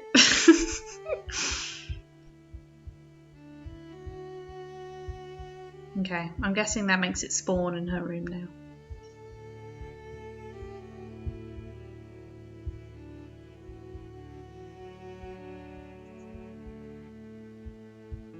Oh, that's my key card. Aha. Cool. My husband is like an impossible child. I still cannot believe Louis bought this tiara when the French economy is in so much trouble. I told him I didn't want it. What does he expect me to do with it? I cannot wear it. The people hate me already. They call me Madame Deficit, as if the country's debt were all my fault. I wish I could sell it and return the money to France, but this would embarrass Louis publicly now. If he and I appear divided, the mob will erupt. They'll overthrow the monarchy in no time, and we will find ourselves kneeling at the guillotine. 18th of December. I have thought of a plan. I will have the tiara dismantled. There is a dear old jeweller, Claude M., in a village near Romont, who will do it for me. I trust him with my life. Once the stones are removed, Claude will make the ruby, the emerald, and the sapphire into ornamental medallions. These I will scatter across the continent. The diamond is worth untold millions and must be returned to the French people, but not now, not while the country is tearing itself apart. I will hide it as carefully as I would hide the key to my soul, so that it will not be discovered for generations. Some day, when the medallions are brought back together and my message is decoded, the diamond will be found. But it will take an extraordinary person, and I don't believe it will happen until the wounds of this revolution have healed and history has wrought a new, more rational French order of some kind. Finally, when the people's wealth is returned to them, this diamond of misery will be restored to its magnificent beauty. Tomorrow I will have my portrait painted by the great Marcel Bonnet. I have announced that I will not wear the tiara. Louis is furious. He does not even know that the wretched crown no longer exists. I have sent the emerald medallion to Vienna to my dear cousin, the Baroness Helga von Hassendorf, as a token of my affection. The ruby and sapphire remain in my secret compartment where I keep this journal, but soon I will decide where to send them. January 7th. My own court speaks viciously of me, and I have felt terribly alone. I only hope that someday, years from now, my actions will be better understood. If you are reading this, know that my honour shall be blue, our courage shall be red, and your loyalty shall be green. I wish you well, weary traveller. Okay, I'm just going to write that down.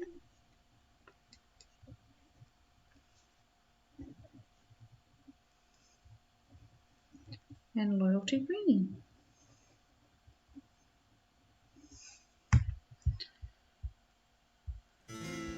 Okay, thank you, Hodgkiss. Too far.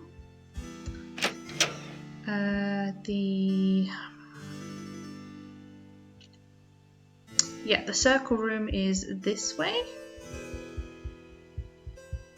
Yes. Oh, here's a little peephole. The right, I'm not gonna say that because I can't read it properly. Let's try blue.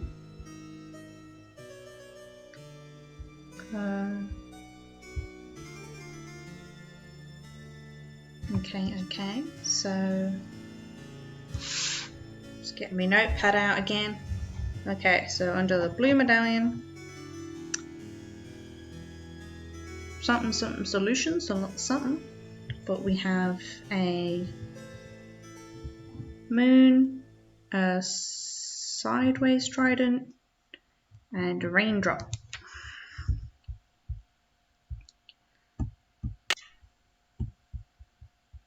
Okay, green.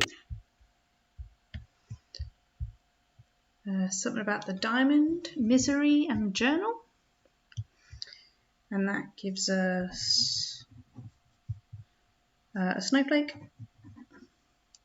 And then an arrow to the right. Oh no. Red.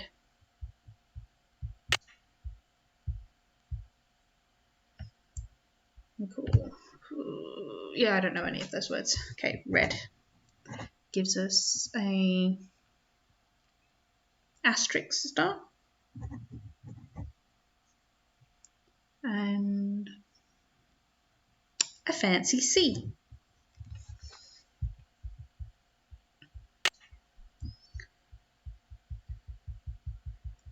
Okay, Hodgkiss, we got some French for you.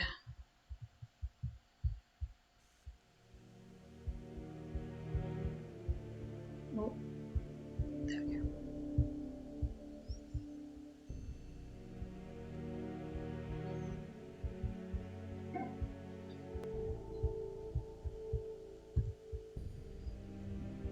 Hello there. Oh, it's so exciting about your discovery. I wonder what it will lead to. Ooh, maybe the mystery of the tower. Okay, what was first? We have... We'll go with the one that was blue. Can you tell me what this means in English? La solution se trouve dedans. Well, trouver is to find, and solution is just like it sounds, solution. The solution is found within. The solution is found within... this one? Can you translate this for me? Le diamant de misère dans mon journal. Now, where the heck have I seen that phrase before? Well, anyway, it means the diamond of misery in my journal. Ooh. What does l'espoir à ceux qui cherchent mean? Let's see. Well, espoir is hope, and chercher is to search. Hope to those who search. See you soon. Right-o. Okay.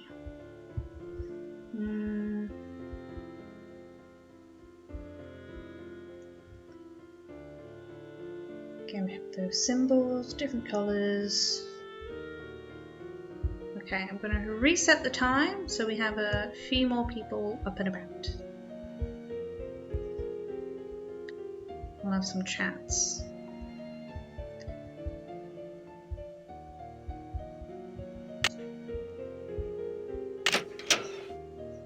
Do.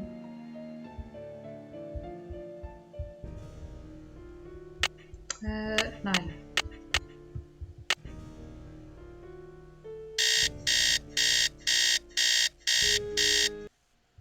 I'm awake. Okay, we'll go Dexter first.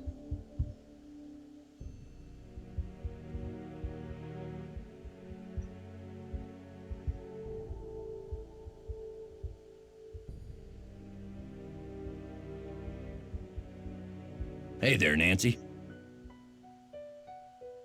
No, we did that. I'm trying to get into the tower, but I can't get across that big pit. I can help you, but we shouldn't talk about it now. Not here. Call me later.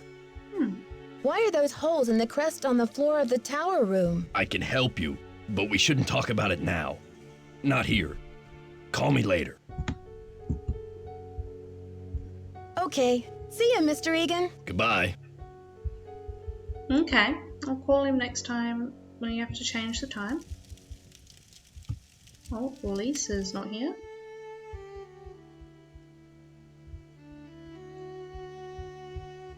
Let's go check on Jacques, see if he'll talk to us again, even if we are a Little Miss Nightmare. I mean, we found his medallion, so he should at least acknowledge us, hopefully. Look, keep the stupid medallion. It's yours. I mean, okay then.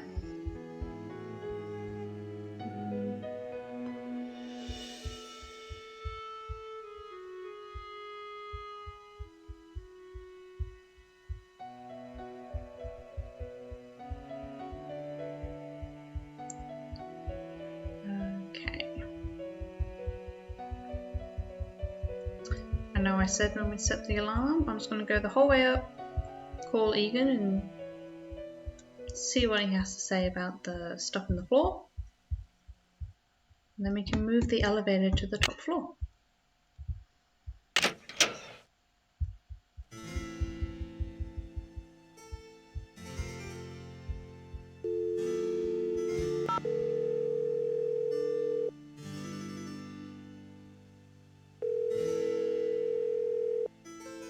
This is Dexter.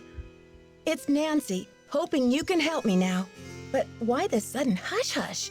Do you smell a rat? The information you request is highly sensitive, young lady. That's top secret in case you were wondering. Now, I've been around the block a few times, and if there's one thing I've learned, it's that you can't be too careful. If you want answers, we do it my way, see? Okay. Sure thing, Mr. Egan. I just hope the phone's not bugged. All right. Just give me the question. What's up with those holes in the crest on the floor of the tower room? I've always wondered that myself. Seems like something's missing from the crest. Like different objects should fit in those holes, but I don't know what. Is that it? Oh, I thought you would give us I more think info that's than it that. for now. Thanks, Dexter. Okay.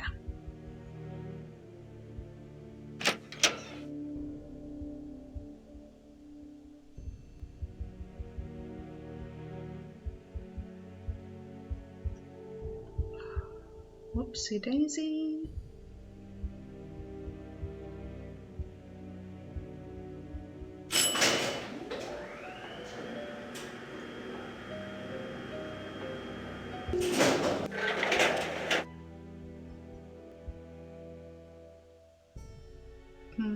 This way. Cool, cool, cool.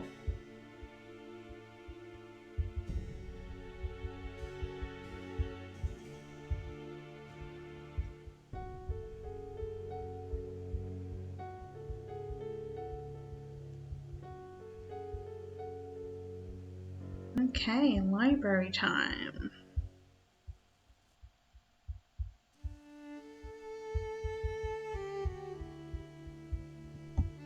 Where is our... this key?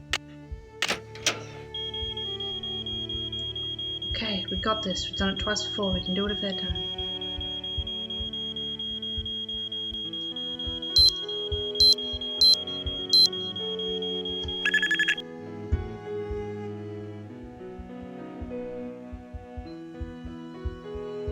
Okay, yeah, we'll go back to the tower, stick our medallions in, and see where we go from there.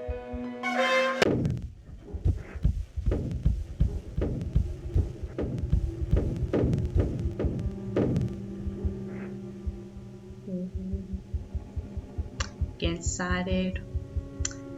Almost near the end.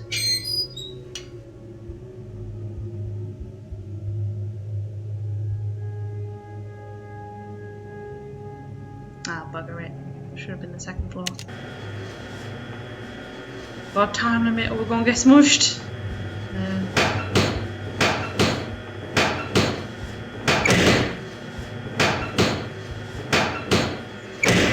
Oh lord. Oh, we're fine. We're fine. And she sticks the landing. Woohoo. Okay.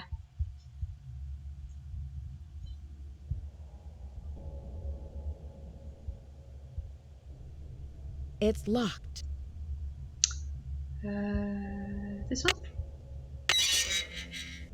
Gotta reset these. Nope. What are we doing? There we go.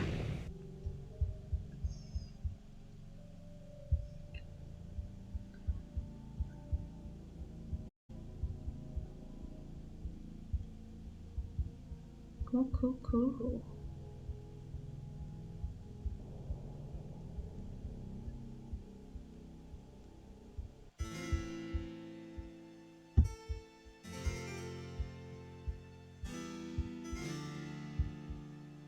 Okay,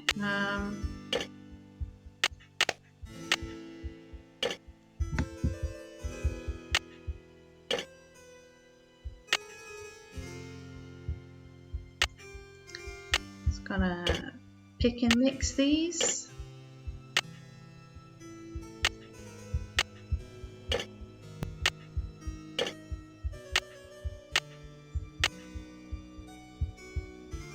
This is pretty much just trial and error for me.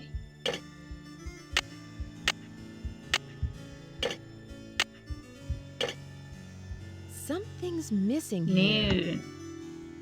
No. Okay, so we do need a fourth piece.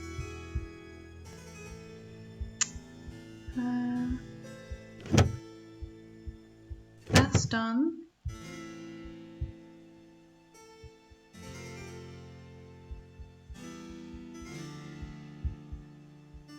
Okay.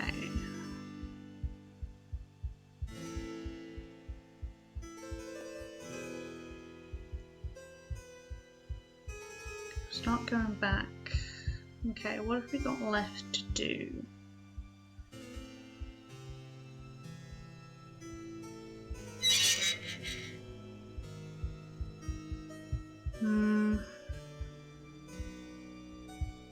We can see if there's any more to Professor Hodgkiss's video.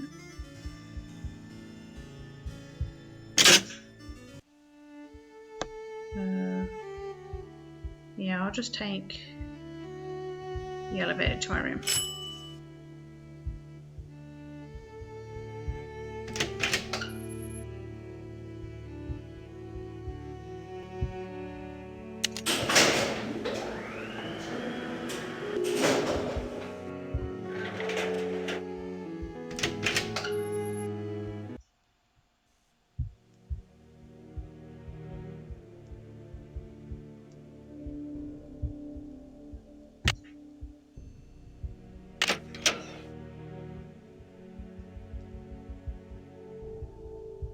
There we go.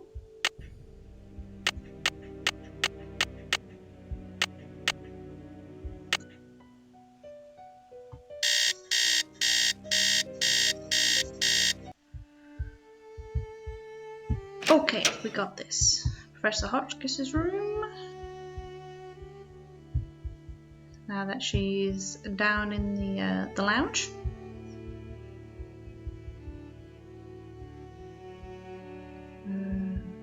Here we go.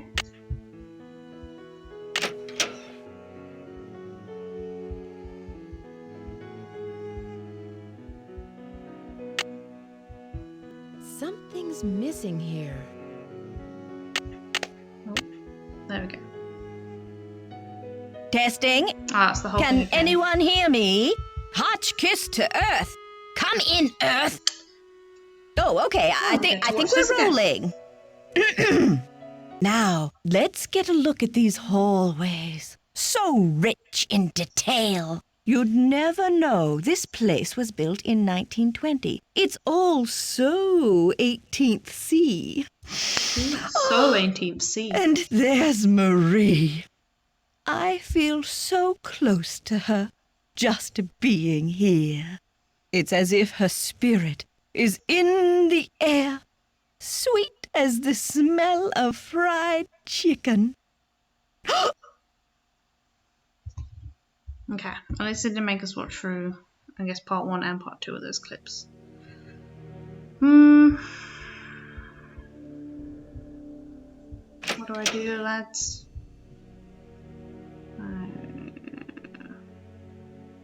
Sorry. Always with the chicken. Oh, most definitely pocket potato. I mean, you'd hope she'd be obsessed with chicken if she orders 50 drumsticks. But yeah.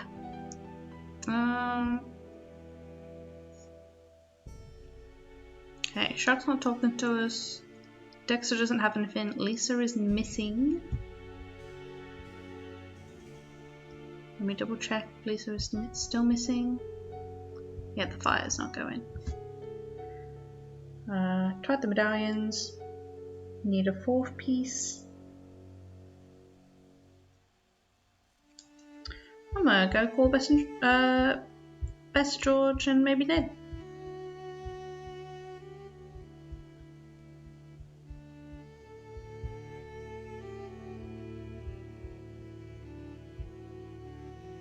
Here we go.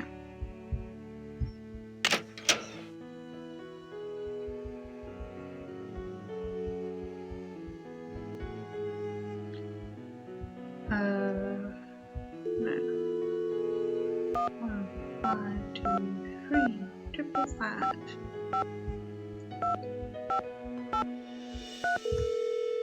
It's called girls. It's called the squad. Hello? Hi, it's me. How's it going, Nancy? Are things calming down around the castle? Not unless you find it calming to climb out of a stuck elevator. What do you mean stuck? The elevator broke down? Well, that's what I thought. Until I talked to Dexter, who said it was probably the power switch in the basement. But, Nancy, how could the power switch just go off while you were in the elevator? Maybe someone turned it off. But why? That's what I'm wondering. How did you climb out anyway? I climbed through a hatch in the roof of the cab and just barely made it up to the next floor. So you were standing on top of the elevator in the open shaft? Way up high?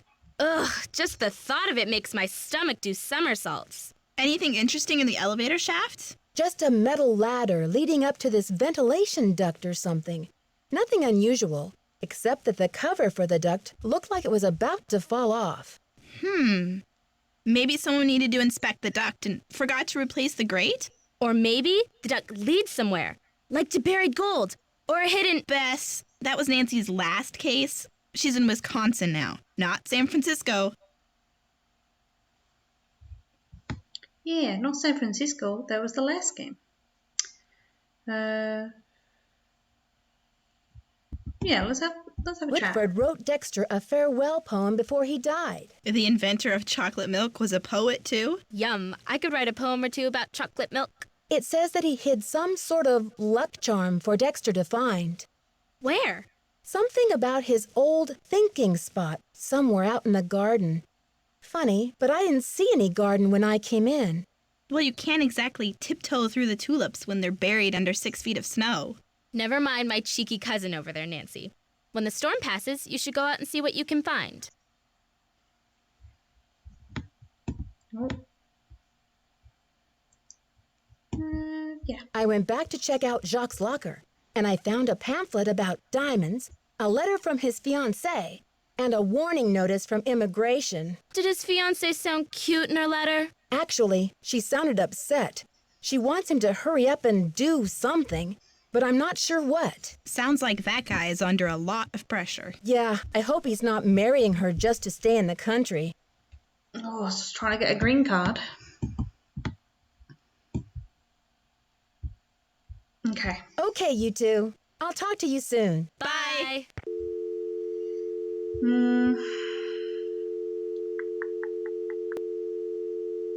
Just thinking of how to progress in the game. There's definitely a clue I've missed.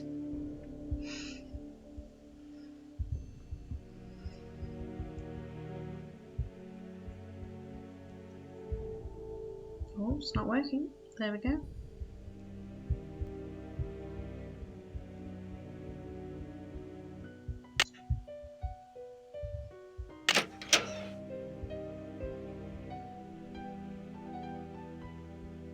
Oh, we read that.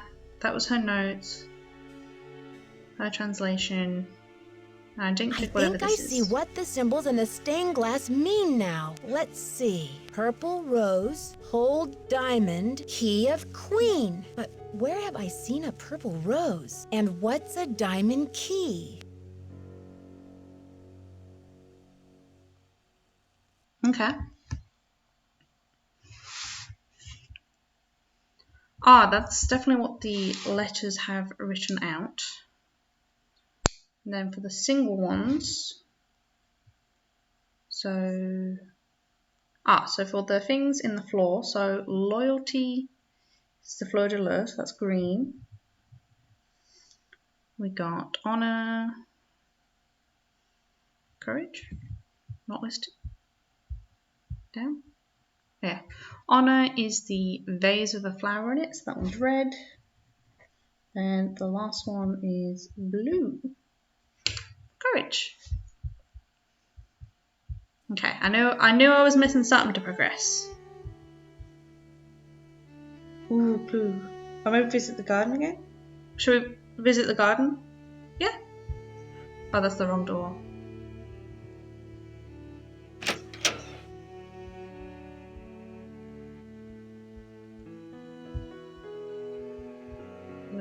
I'll staircase it. Well, maybe no need now if you found the notebook. Okay, I'll give that a try then. Pocket potato. I'll try it as is. Where is the elevator? Doesn't matter. We can move it to the second floor.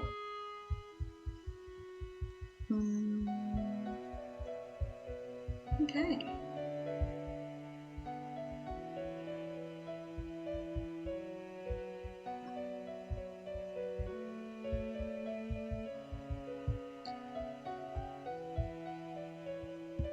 It's locked. Okay, it's not on this floor.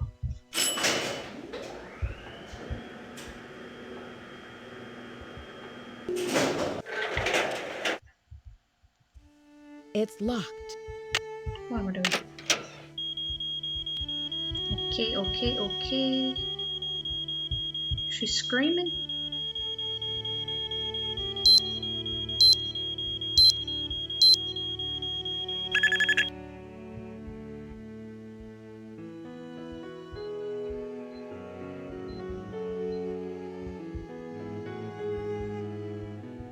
Okay.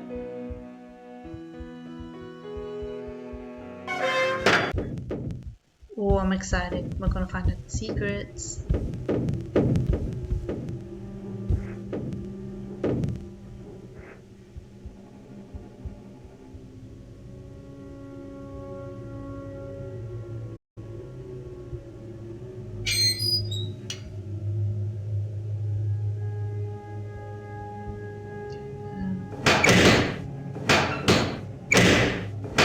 What we're doing?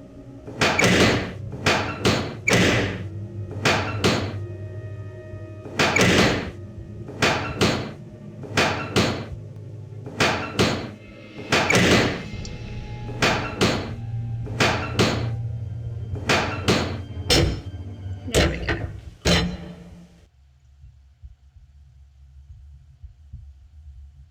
We've got to do the chain puzzle again as well. This one?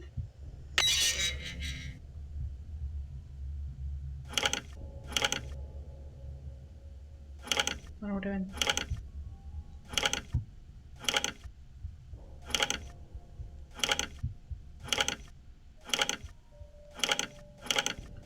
Ooh, there we go. I'll get there in the end.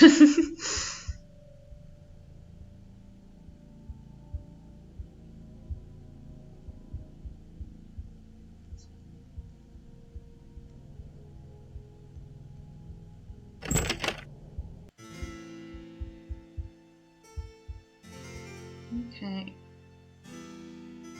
They're all in. What the... Okay. I'll put these in the right spot first. Red, blue, green is right. Okay, they're on the right spot. Oh, we can go forward now. I need something to pry these tiles off. Oh, that should do it. We haven't used this yet.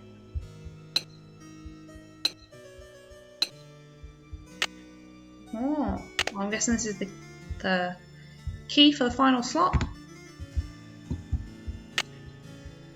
Looks like a keyhole of some sorts. Isn't... Oh, Lord. Looks like a keyhole of some sorts. Don't I have the... Isn't this the key? Looks like a keyhole of some sorts. I put these in the wrong way. Blue, red, green.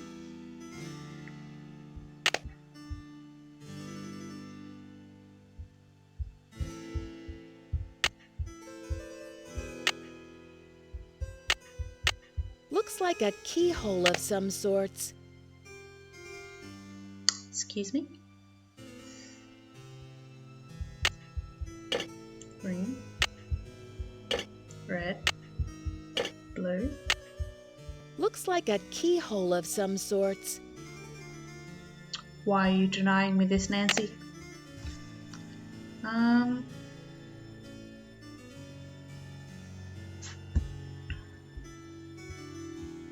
Didn't I translate them with the Dakota rock?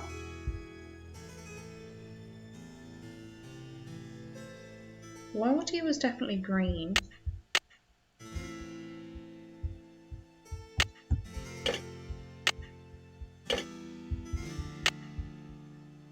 Oh, yeah, I got them wrong.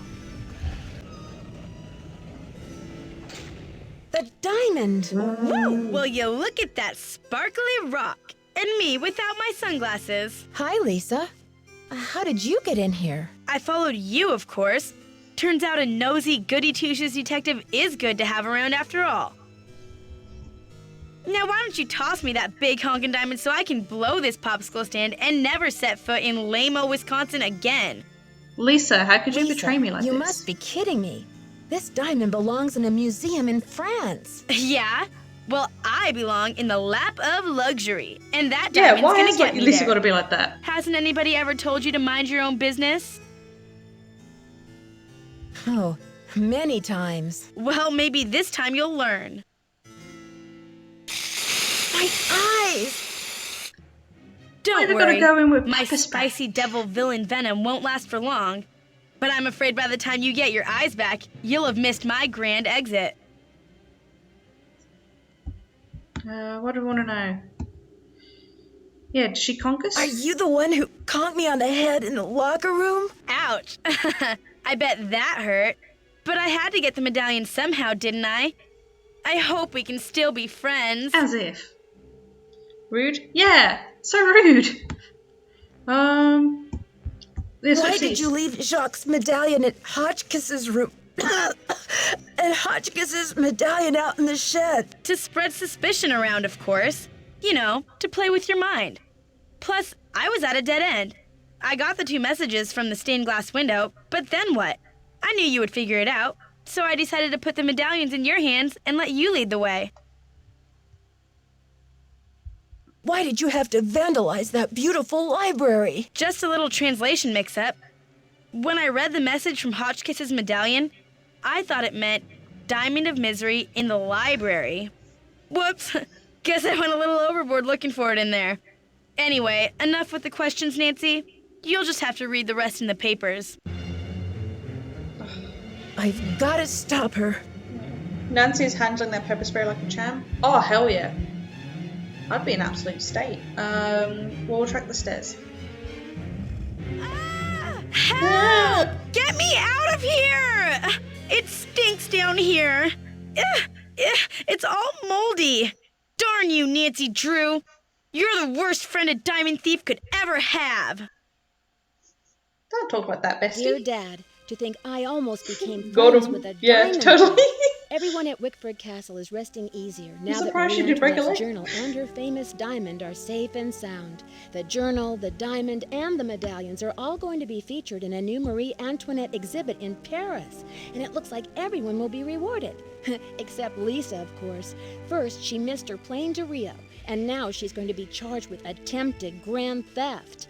Professor Deserves it. Hodgkiss is thrilled because the French government has granted her permission to publish Marie's journal in the U.S. before it gets returned to France.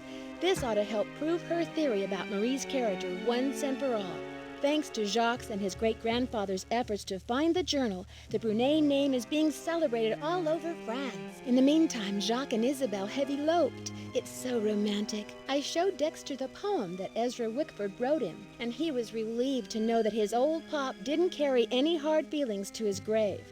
All the talk shows want Dexter to tell his story on national television, but he keeps turning them down. I guess he doesn't want to be famous or infamous. But when Christy Lane called and asked Dexter to be her business partner, he accepted. With her business sense and Dexter's expert knowledge of the castle, I think they'll make a great team. So, you know what they say, Dad? Il n'est jamais trop tard de changer l'histoire. It's never too late to change history. Me, I'm determined to go out and enjoy this snow before some other case comes up. See you soon. Love, Nancy. Yeah, have a bit of vacation time. Oh, cool. All set. We've finished and figured out our treasure in the Royal Tower. Cool, cool, cool. I'm happy everyone got a happy ending in that one, slightly. Except for Lisa. Mainly Dexter. I like Dexter. He's my favourite in this game. Jacques. Yeah, I don't like Jacques. He's annoying. And then Professor Hodgkiss is just a gem. Good snooping. Oh, thank you so much, Pocket Potato. Thank you for hanging out with me for the stream and having a chat with me. I really enjoyed it. Thank you so much. And yeah, you're the truthfully, you're the first person that's stayed for entire length of one of my streams because I'm so new to it. So I'm very grateful. Thank you so much. Yes, I got to clean my apartment now. Lol, I enjoyed it. Oh no, you gotta clean your apartment. Oh, I'm happy you enjoyed it. Thank you for snooping along with me. Yeah, Yeah. Sorry, I haven't figured out how to end these streams yet, so yeah. But yeah. Thank you so much. I'll probably end this here because for me it is midnight for me right now. So I reckon I might go to bed. But yeah. Thank you so much. I'll try to catch you on next stream for sure. Thank you so much, Pocket Potato. I hope to see you next time. Oh, let's close this. No, catch you later. Oh, bye.